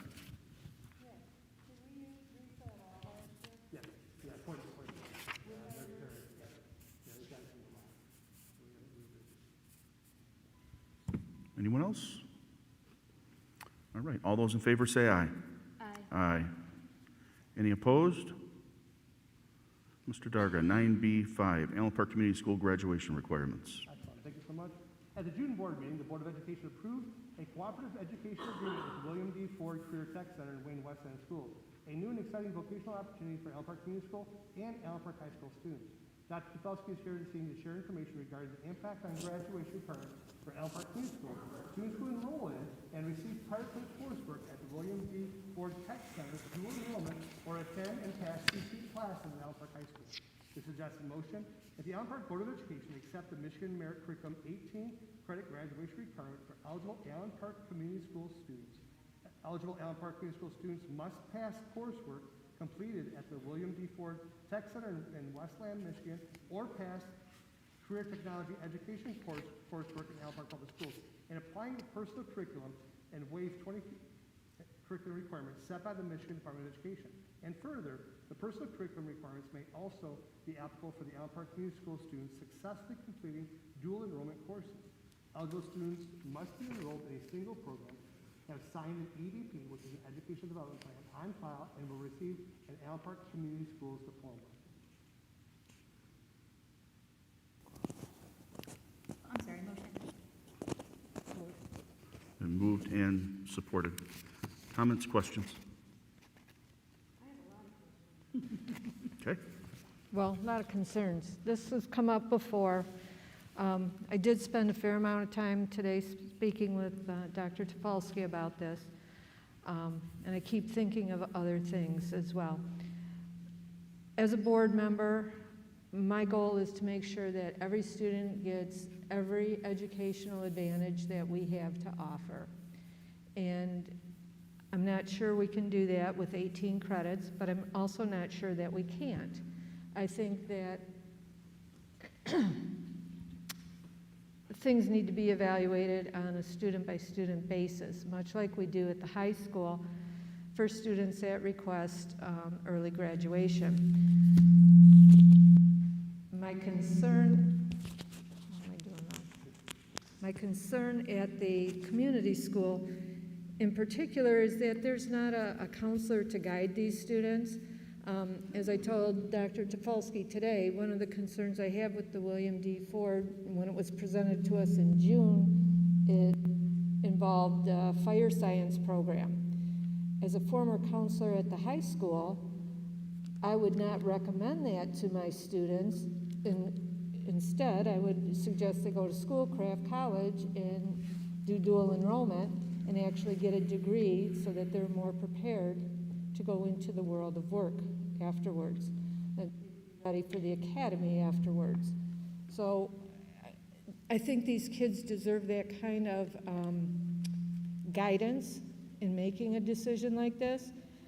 If there are solid plans going forward, you know, with their 18 credits, they're going to go into the military or they're going into a journeyman program or something like that, I'm all for it.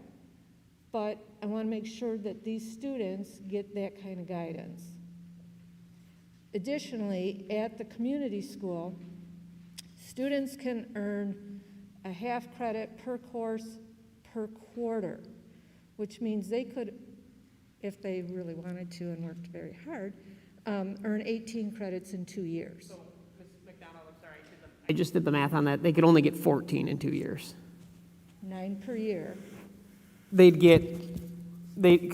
have 3 hours at William D. Ford for 3 credits, and then they would have 2 hours at the community school for 0.5 credits. Okay, that's another thing that's confusing in this verbiage. It's, you know, if they take a CTE course, which is a career technical education course, when I retired from the high school in 2018, well, just before that, we offered 3 classes, 3 CTE classes. Now there are 30-something. And I know that, you know, some of them are more than one class. They have to be completers. Are we looking at programs, or are we just looking at them taking a class? I think that's why we added that last part of the motion. We want them to be enrolled in a single program. So if they took, let's say, Mrs. Gabon's class, we would expect them to take the programming and Python classes leading up to a program completer. If you're at William D. Ford, or if you're at the community college and you say earn 6 credit hours towards health, fire safety or police academy, then that would be your program. If you were at William D. Ford and you took it in, Construction auto body or management. construction management, that would be your program that you were in. Okay, but like singletons and like accounting. Singletons, no. That's why that was a Okay, great so, like, suggestion. We want accounting doesn't count then? It's- one off of accounting, no. That would just count as an elective towards their 22. Okay. I still like the idea, though, of these kids getting some guidance with this. Yeah, so we that agree. They know all their options. Mr. Dargan and I talked about that too. We're going to try and find a way to make that happen. Okay.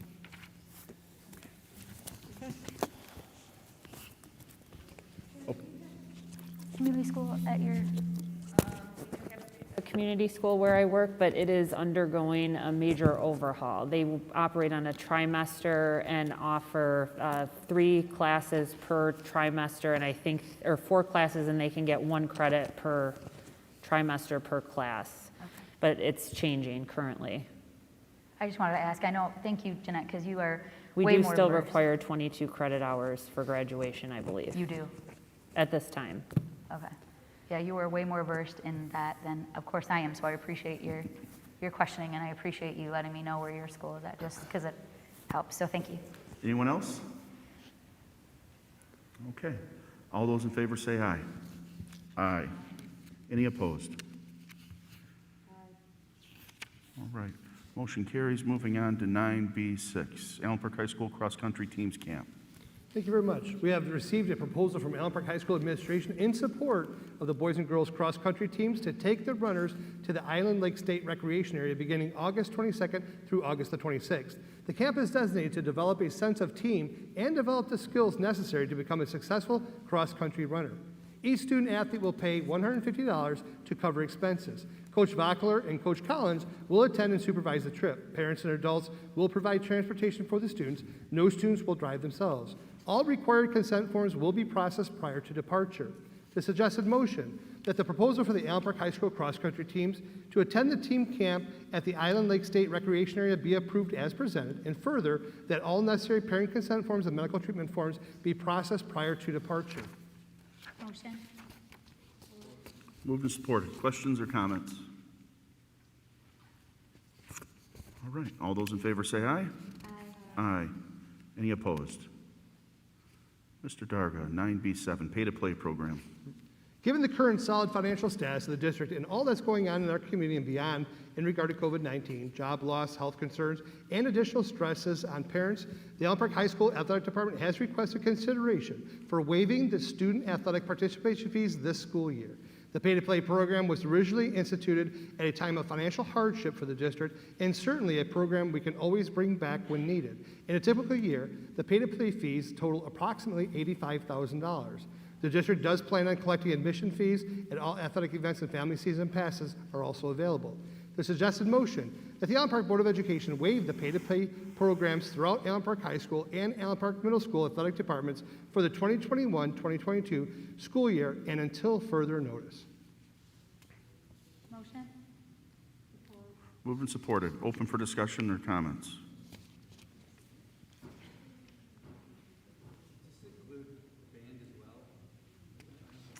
I don't believe band has ever been a pay-to-play. Right, right. No. Anyone else? All right. All those in favor say aye. Aye. Any opposed? Moving on to item 10, board policies. Mr. Darga. Very good. There's a no action, no vote. We have presented updated Neola policies listed below to members of the Board of Education for their review. At this time, we can open the floor for any questions board members may have, but board members may also submit questions at a later date via email or phone call. The board will consider adopting these policies at the next meeting. Board policies, first reading. 1422, updated non-discrimination, equal employment opportunity. 1623, Section 504 ADA, prohibition against disability discrimination in employment. 1662, anti-harassment. 2260, non-discrimination in access to equal educational opportunity. 2260.01, Section 504 ADA, prohibition against discrimination based on disability. 2266, non-discrimination on the basis of sex and education programs or activities. 3122, non-discrimination and equal employment opportunity. 3123, Section 504 ADA, prohibition against disability discrimination in employment. 3362, anti-harassment. 4122, non-discrimination and equal employment opportunity. 4123, Section 504 ADA, prohibition against disability discrimination in employment. 4362, anti-harassment. 5341, emergency medical authorization. 5342, do not resuscitate orders for minor students, DNR. 5343, physician order for scope of treatment. And 5517, anti-harassment. 744001, video surveillance and electronic monitoring. 8321, criminal justice information security. 8330, student records. 8400, school safety information. 8500, food services. And 8510, wellness. Board policies, rescind, delete, consideration. 5517.02, sexual violence. Okay, thank you for that. Can I ask why we're being asked to rescind or delete that particular policy? Rescind or delete that policy. 5517.02, sexual violence, Yeah. Barb? From Mark?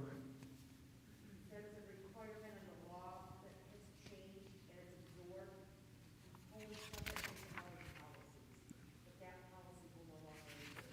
Okay, thanks. Anyone else, any questions on that? We'll not vote tonight, vote at the next meeting. Okay, hearing none, we'll move on to item 11, superintendent's reports. Thank you. Congrats to the Allen Park High School Automobile Program, the Margaret Dunning Foundation grant. I'm so pleased and proud to share that Allen Park High School Automotive Program was awarded $29,000 for a wheel alignment machine from the Margaret Dunning Foundation grant program. This is great news for our CTE students, Allen Park High School, and the district. Just a little history. Ms. Dunning passed away in 2015 at the age of 104, and her estate provided additional funding for the Margaret Dunning Foundation. Ms. Dunning was a classic car enthusiast, a regular participant in the Woodward Dream Cruise and her 1930 Packard 740 Roadster, and lived in Plymouth, Michigan since 1920s. Special thanks to Ms. Karen Moran and Mr. Tom Jenkins for seeking out this grant and for all the hard work involved in this grant writing process. Thank you. All right, thank you. Let's move on to reports of officers. I don't know where I started last time, so. Oh, we do. Yes, we do. Thank you. I've got two. Steve Wolf, and then is it Jackie? Is it Kempesty? You would be up. Yep, you're up. Is Mr. Wolf still here? Now's your time.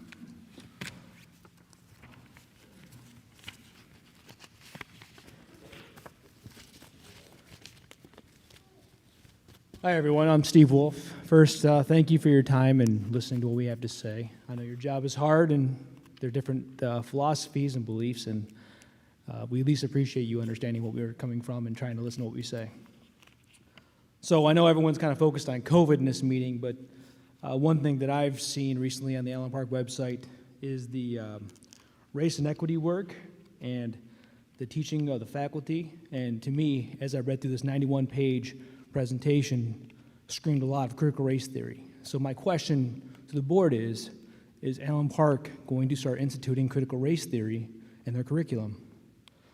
As I go through this, it states goals for stakeholders. And one of them is, have our teachers already gone through CRT training in some level? And it's stated in the goals that it's at least coming or has already happened to our curriculum for the teachers. It says the teachers will become change agents for our students. What exactly does that mean? Well, they have to apologize for their race as part of that. One of the goals in this is that you have to come to terms with your implicit bias. So a kindergartner that doesn't even really understand what race is implicitly biased, apparently. So these are some of the things that I want answered in some of them. I know you guys can answer me now, but in a written statement, that'd be great. Future recommendations, there's a slide that has future recommendations for this school district. First one is, how is the curriculum going to change overall for our students in the future? I know we just talked about the student code of conduct, and that is mentioned as a future change for this program. So how is that going to affect our kids as well? What's going to be changed there? Do they have to do certain things in order to gain acceptance for this new race equity? What role will Ramon M. Griffin have in this policy? I saw on LinkedIn that he's currently been employed for the school district as a consultant or some type of employee in terms of race, equity, and discrimination. So I want to know what's going on there, because he's the one that wrote this presentation, and there are a lot of things I don't agree with in that presentation. Specifically about the implicit bias of a kindergartner or a first grader. I mean, it's pretty ridiculous, all right? Come on. He even mentions preschoolers, 4-year-olds. So I know I got a few more minutes. So I just want, if you guys don't know, I know everyone's focused on COVID, please go to the Allen Park School website and you'll see it. Go scroll down to the middle, read the 91-page presentation. It'll blow your socks away. So the CDC, I know we're going by CDC recommendations, and just recently, in this last month, 2 times that I've seen, they've used false information to provide guidance. Number 1 was a medical report from India that was rejected by peer review. And they used that, they changed it from peer reviewed to actually accepted as opposed to rejected. It doesn't even use the vaccines that we have in this country. They use that report as a mandate for K through 12 mask requirements. A rejected report from India that's not even using our vaccinations in that country. They use that. That's their, if you look it up, that is their guidance, a report from India. And just last week, they made up COVID numbers for Florida. They took 3 days, added them together, and said there was 1 day of positive testing in Florida, just to make it look like Florida had a surge. So to say the CDC is like the end-all, be-all in guidance for our country is really ridiculous when it's been proven to be very political in just the last month. And if you pay attention even more than that, their stances on every issue under the sun has gone back and forth, including Dr. Fauci and whoever else you want to listen to in the public spectrum, okay? A couple more things that I wrote questions down as you guys were talking about some of these things, and I didn't want to interrupt and all that stuff, but so what is a tight-fitting mask in accordance with the Michigan Health Department in terms of is it an N95? Is it a cloth mask? Is it a surgical mask? Like, what are we talking about in terms of tight-fitting? So what if one person in that class has an exception for a health reason or a learning disability? Does that whole class then have to quarantine because of one exception? What about kids that aren't old enough for a vaccine? Like my daughter's 7 years old. She can't get a vaccine. Why don't those kids have a choice in mask? It doesn't matter. If they're going to get quarantined anyway, they should have a choice, especially kids at that age. They need to see, it's not just about the vowel sounds, A, E, ah. They need to see facial expressions. Kindergartners need to see a smile. They need to see, hey, that's a wink. That means I'm joking around. They need to see like a little smirk or a frown. All these things have a part in education. Yes, we want to keep people safe, but what if our kids aren't learning? What if they're learning to be introverts? What if they're learning to be isolationist? What if our next generation doesn't have the ability to communicate like we are right now because they don't know what even expression means on their face?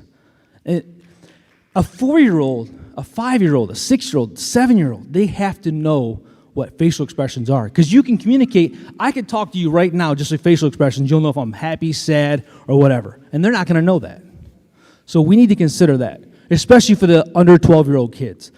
And I also don't like how we don't get to say our part until after you guys already voted on all this stuff. I know 2 people said something earlier on, but like there should be some kind of even if we all voted on ourselves as one spokesperson to give our input on that, especially the kids that aren't old enough to be vaccinated.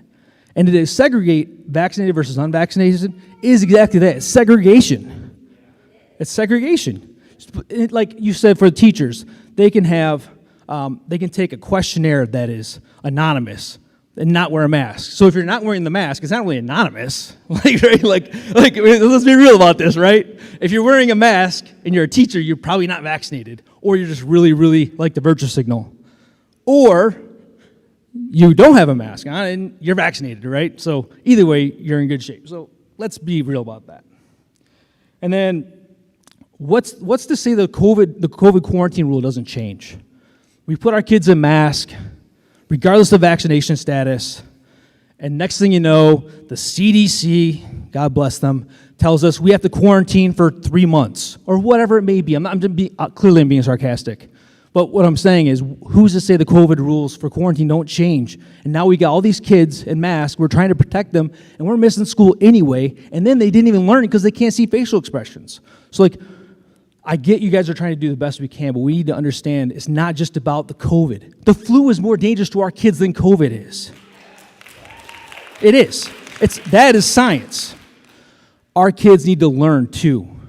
Our kids need to live and express themselves to each other, not just the teachers, but student to student and so on. Thank you I appreciate it. Thank you. Thank you.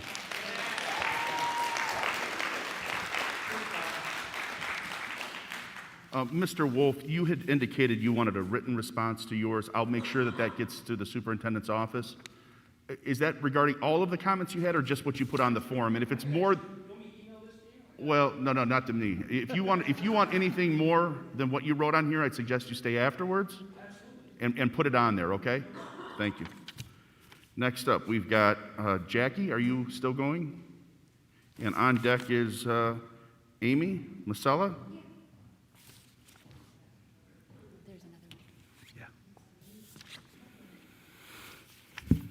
Hi, I'm Jackie Campiste. Thank you for letting me share with you guys and listening. Basically, what he said. I was looking on the Parent Connect site, and I seen on 4/12/21 that you guys had already hired in a race equity teacher. And I'm wondering what that has to do with my kindergartner and my, second grader. So I had some questions about that, and I realized that you guys can't really give me answers. So I think I'll talk to my principal at my school and kind of go through the steps. And if need be, I'll come back and email you guys. Again, with the masks, I would like it to be my choice. They are my children. I take them to the doctor. I do what's right for them. I would like that to be my choice. And that's all I got.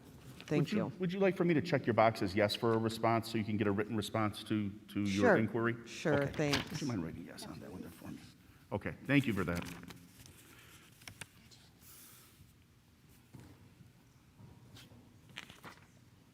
Oh, that was the wrong one. That one's. And this should be Amy, right? Yeah. Okay, Amy's up, and Jennifer Jacobs is on deck. I just wanted to know, you know how last year we were remote so much, and they still had kids take the wood shop classes in the high school? And for the kids who didn't do well, do you know if colleges are going to take that into consideration, like in terms of GPA? Because kids' GPAs suffered as a result of doing a wood shop class online last year. Do you know what I mean? Does that make sense? If you're quarantined again? No. When we were remote, I didn't want to. She's stating the fact that because we were remote, children did worse than they would have done if they were in person. In a particular class in high school, like wood shop, where it was literally impossible to do remotely. And it's very concerning when we're looking at colleges. So do we know if that's going to hurt my child or our children?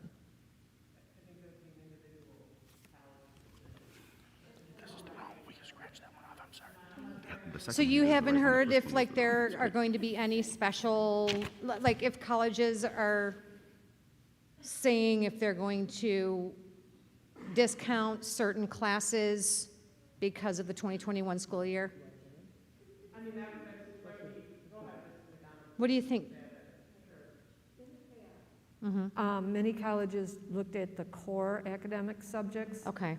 Okay, and discounted all the electives anyway. Okay. When factoring Okay. in their GPAs, depending on which colleges, of course. Sure. This is where a letter from your student would come in handy. Okay. A letter of explanation, not excuses, but explanation. That's exactly what I said. So Okay. thank you for that. So that would be very helpful as well. Yeah. All right. Thanks for backing me up, because that's exactly what I said. Thank you so much. Jennifer Jacobs is up, and then James Smith is next.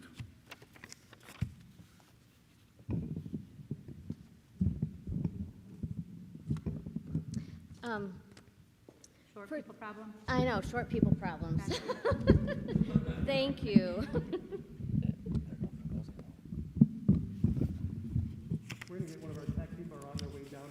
just hold it. Oh, okay.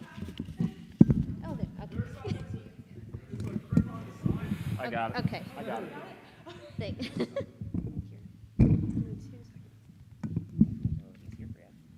Thank you. Okay.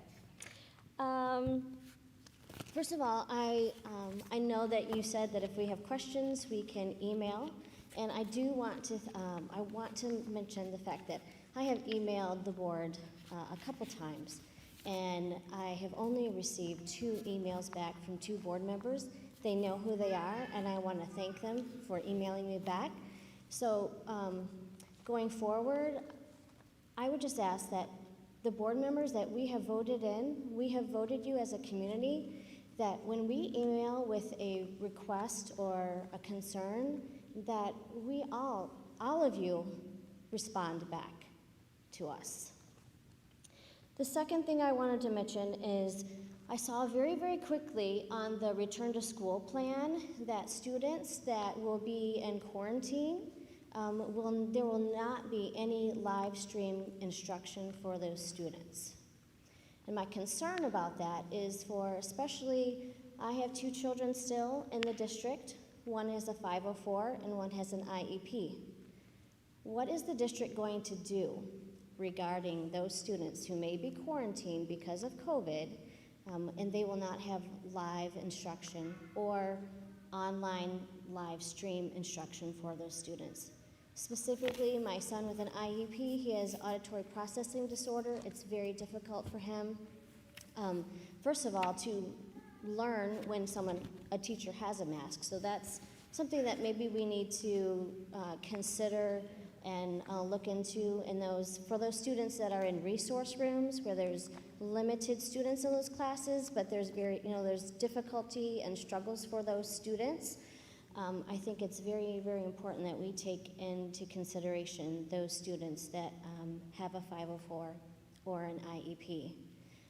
Also, in regards to the quarantines for those students that may come down with COVID and have to quarantine. My son, who just graduated from Allen Park High School, we're very proud of him. Unfortunately, he was quarantined 2 times this past year. And because of that, he missed an important race. The CDC recently came out with results that the PCR tests are going to be recalled. They have been recalled and will no longer be used as of December 31st because they are unable to differentiate between flu and COVID. So regarding that, my son had antibody testing and his antibodies were negative. So when we look at these COVID positive results through PCR testing, it makes me wonder and question, was my son actually just exposed to the flu and not COVID? So these are things that we also need to consider going forward. Again, these are, the MDHHS has recommendations. They're not requirements. We need to really, really consider going forward how this is really affecting our students. Thank you for your time.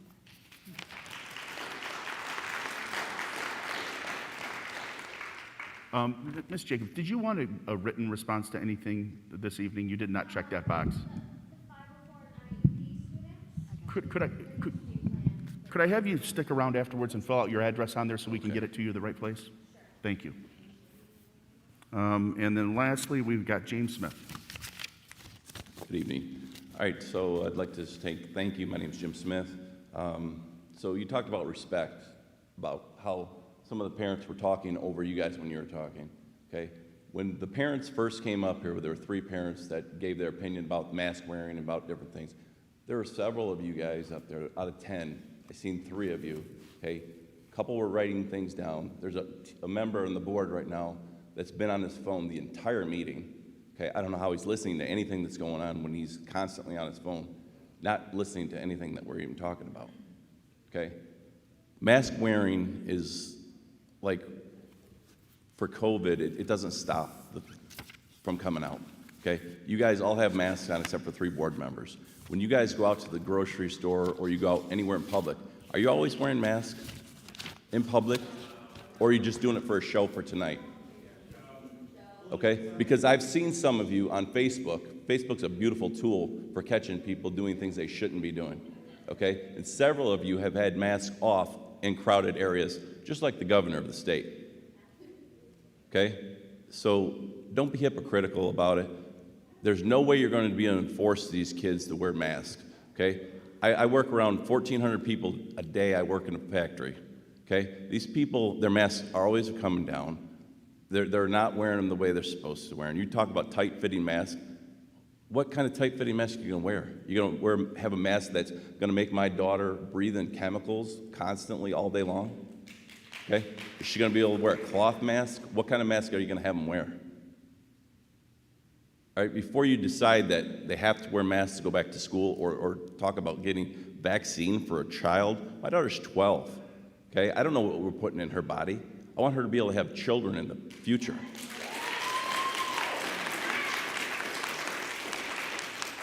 You don't know what kind of effects they're going to have wearing a mask. I have to wear a mask 10 hours a day when I'm at work, okay? And I hate it.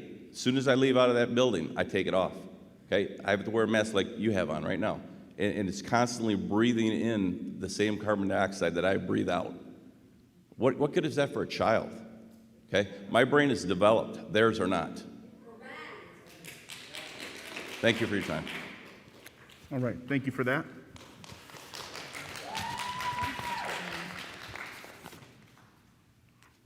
Thank you so much. Oh, we have one more? Right to the mic. You're up now.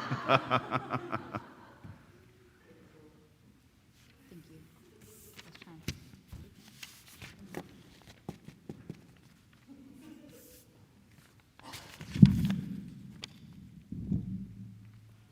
Ashley Downer? That's me. I did not want to get up here. I do not like talking to people, so we're going to kind of look at you guys.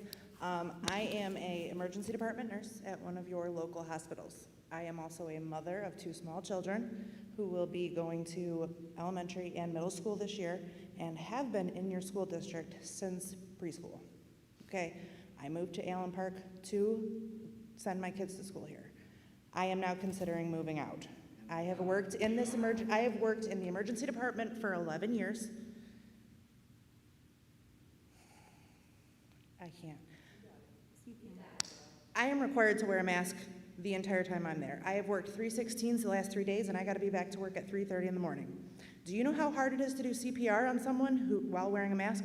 I took mine off yesterday because I had to. You want our kids to play sports with a mask on? I, as an adult, can't do it. And I'm trying to save somebody's life.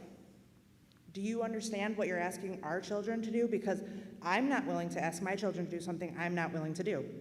We go to Kroger, we go to all the places, and as of Friday, we were not required to wear a mask inside the hospital unless we were doing direct patient care. So you're telling me that my kids need to wear a mask when they're around healthy people, because we shouldn't be sending our kids to school if they have a fever, because we should all have common sense. So you're telling me that my kids have to wear a mask to protect who? I don't need them. I don't need my kids to protect your kids. I need to protect my kids, and my kids have a choice, and their choice is to not wear a mask. I also have a choice to not vaccinate my children with the COVID vaccine that has had so many consequences. Can I ask you, have you done any research about mental health that is skyrocketed at this point because of the things that are going on in the world, because people are scared? Why are you scared? Because the social media is shoving all this stuff down your faces. How many people have actually been in the emergency department? How many of them are COVID cases right now? Because I can tell you what's in my hospital, and it's not COVID. I can tell you how many side effects we've had from the COVID vaccine. I can tell you the things that are affecting the world that are not COVID.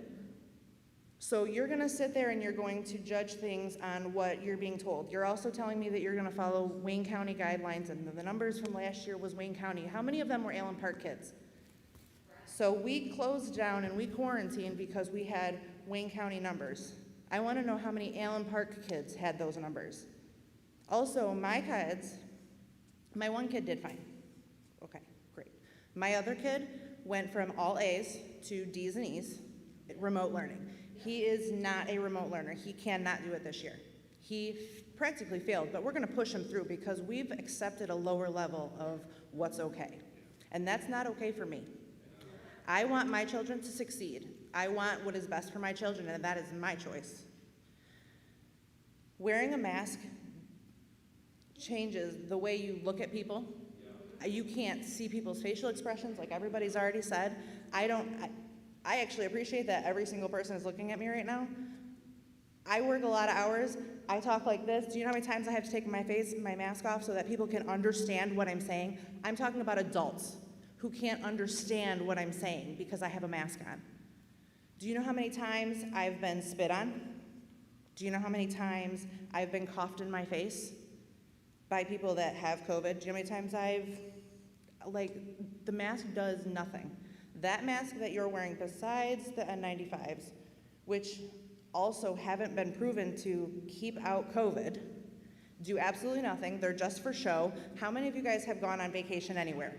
How many of you guys have gone to the bars? Because I've done all the things. I have been working in COVID, ground zero. I have been pulling people out of cars without a mask on since day one. Guess who has not gotten COVID? Because my body, maybe I'm lucky, but it is the body's natural response to build immunity, and you guys are ruining your immunity by wearing these masks. My kids have not gotten sick. Do you know, nobody in my family, lucky me, right? You're gonna say I'm so lucky. Well, I'm gonna tell you that nobody in my family wears masks, nobody's getting the vaccine, and nobody has had COVID, okay? Your body naturally builds immunity. Your body naturally recovers from things. You're not giving your bodies a chance to recover from anything because you're so covered in hand sanitizer and bleach wipes that your body doesn't know what to do when it does touch something that's infectious. I can't deal with this anymore. So if this is the choice that the school board's making, unfortunately, I feel like I need to pull my kids out. And that is such a sacrifice because I moved here specifically for this school. I moved here for the sports. I moved here for the education. And it literally, I was texting my ex-husband who was fighting me on this. I will pull my children out of school. I will go to court and I will fight my ex-husband to take my kids to another school district that isn't requiring my kids to wear school.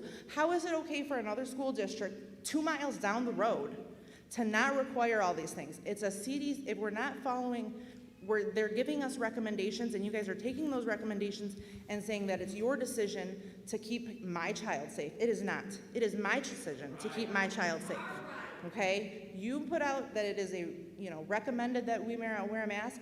I bet you that 35% of parents do want their kids to wear a mask. That's okay. I don't care what you do with your kids, but my kids, I don't think they need to wear a mask. I think that it is my choice, and you all have taken that away from me. You've taken away my choice on how I care for my children. Exactly. Freedom of speech. That's all. I know. Okay. Thank you for that.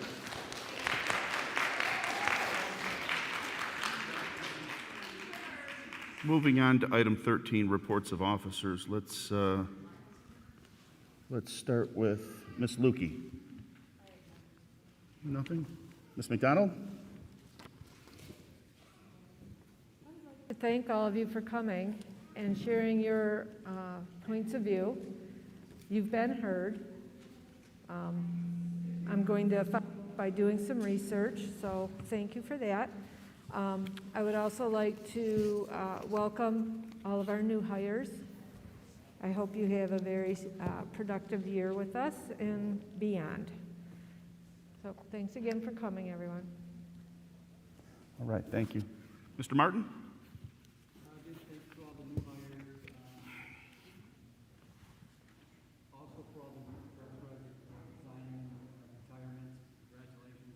Sorry to see some of them go. I know they've done great jobs. Phil Cizak and you've done a fantastic job. Appreciate all their efforts. Heard everybody's comments here, and I appreciate everyone's thoughts. I think Mr. Klein says it almost every time. These aren't easy decisions. I want kids in school. We talk about remote learning. I don't think remote learning is as good as in-person class. I feel this is a way to keep kids in class. And, you know, we spoke about mental health a little bit, and that's very important to me with kids. And I'll share a story with my neighbor across the street is a science teacher in another district.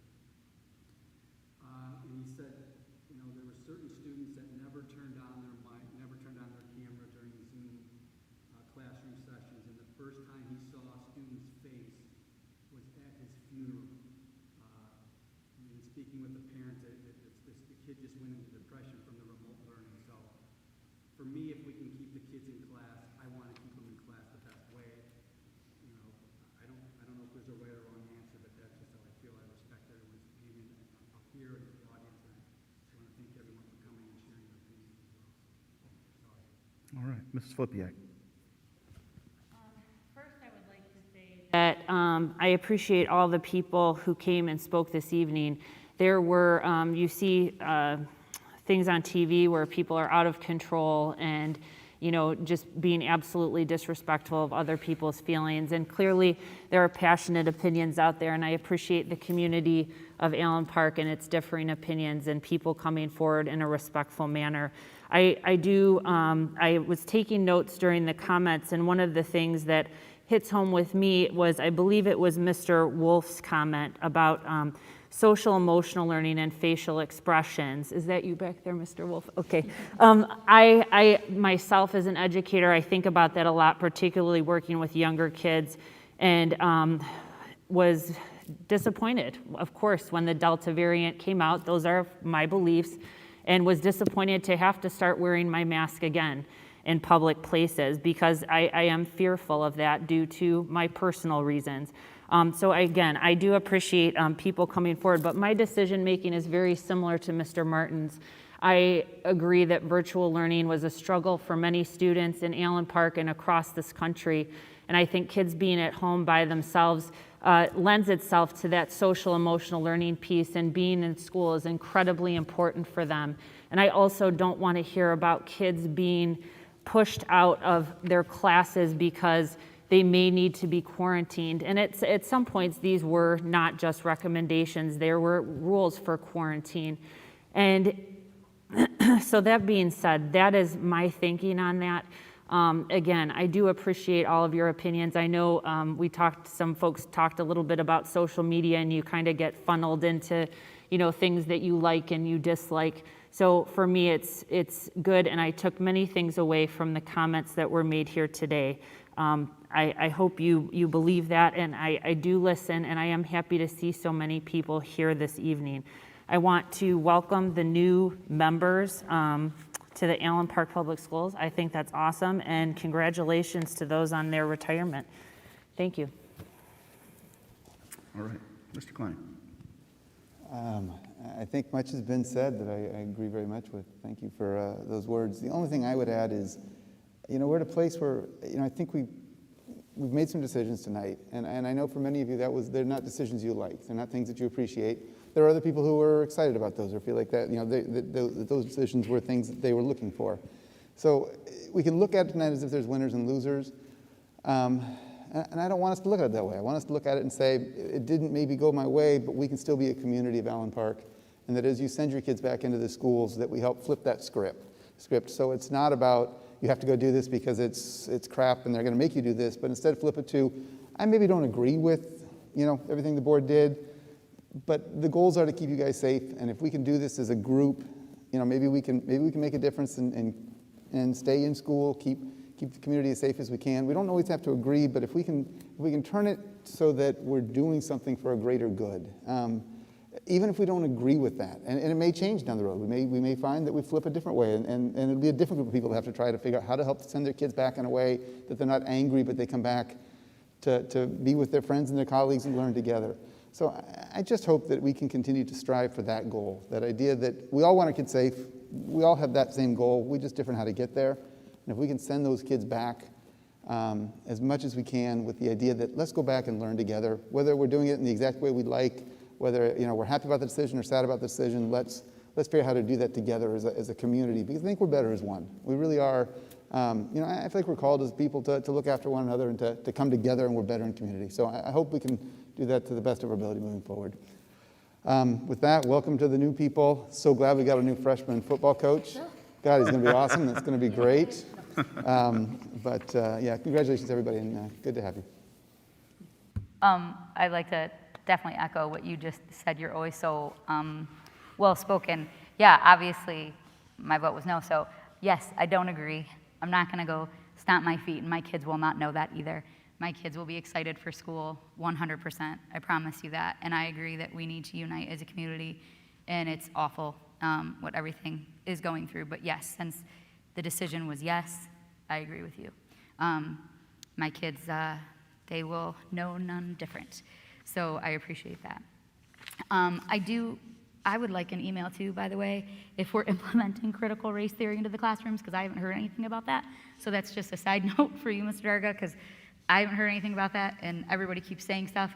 I haven't heard that as a board member, so I'd like to know that, but that's just, oh, clearly I need to read the website. Okay, so, thank you. So if I can get an email on that, that'd be great. Okay, I'd like to thank everybody who spoke. Without a doubt, I know how hard that is. It's hard for me to do it up here as an elected official, all of us, every single one of us, putting our thoughts out there. We know they're not always agreed with, and we know that almost everything is always a 50-50%. So I appreciate you guys for speaking up, for speaking your truth. Now you know how hard it is for me to do it on a weekly basis when I'm the odd man out today, so which we understand and I respect my board members for.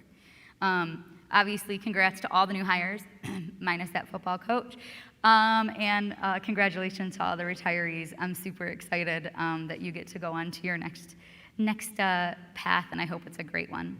I'd also like to thank, I know we've had several healthcare workers that came up today and spoke. But I just like to put a blanket statement out there and thank you all because without you, we wouldn't be where we're at right now. So I really do appreciate it. And I'd also like to say that I agree with Mr. Martin and Mrs. Flipiak that I'm the same way. I just want to keep my kids in school. Remote did not work for my family. Did my kids grow? Yes, they did. Not taller, but they grew here. But they grew here. I know that wasn't the same for all the kids, and I am sorry for that. However, I still don't think it was the best option. I think our children do learn better in an in-school environment, so I absolutely agree with you both that I want to keep my children in school. And since it was voted on to make our kids wear masks, I beg you, the administration, that you come up with a plan that gets us back to a parent choice as soon as possible. For example, the numbers going down, whatever it is that you're going to do when the state turns yellow or when we notice our neighboring districts are doing well without it. I really hope that we get to that point where we can say parent choice as soon as possible. So I beg of you to look into that. I'm so sorry. I know I've talked already a lot today, but I would like to say another thing is lack of better definition, long live the snow day. So if any building shuts down, for example, like Lindemann, we shut down because we had a power outage, but then our kids had to instantly go on Zoom. I beg that doesn't happen again. That was very, very confusing. I had my one poor teacher who lives a half hour away, but then I have another teacher who lives in Allen Park, so I have one kid on Zoom and one kid like, what am I supposed to do? And we don't know. So, long live the snow day. Does that make sense? Okay. So long live the snow day. And then I'd also like the administration to please look into the quarantine procedures, like Sarah said, recommendations versus the rule. For our outdoor sports as well as our indoor sports. So they are consistent across the board. And I don't mean our board, I mean like the school districts we compete against, because we do compete against these other districts, and I would really like to make sure that we're fairly competing with these other districts. I would like to be back-to-back-to-back champions. I would like to, make it to states for football, for band, for, all these other things. So I would like to stay competitive in a fair and consistent manner. So just looking into those would be very helpful. And then my last thing, I'm sorry, it's kind of a sad note. I'd like to say I know we lose people all the time, but we really lost some amazing, very involved community members this week, and football members as well, and obviously I have a huge football family.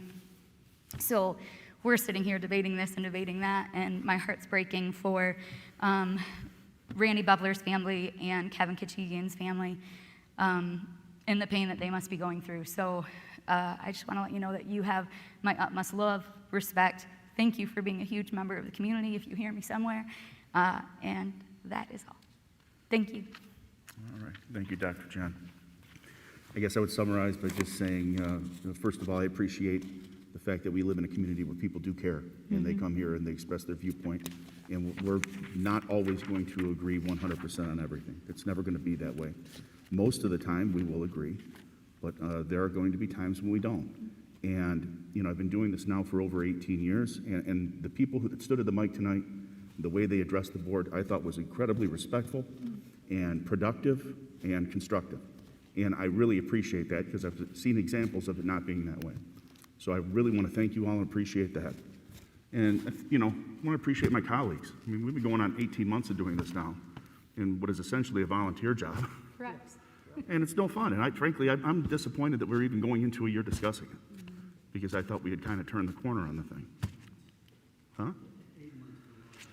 8 months. I bet it feels like 18 months. So anyway, I want to thank my colleagues for their continued efforts. As all of you probably see, we all don't agree all the time either, and differing viewpoints and things. So anyway, thank you to everyone for keeping it as civil as possible. And I think that's one of the hallmarks of a great district is we can have civil disagreements. So thank you all very much. And without further ado, if we can have a motion to adjourn. Motion. All right, moved and supported. All those in favor? Aye. Any opposed?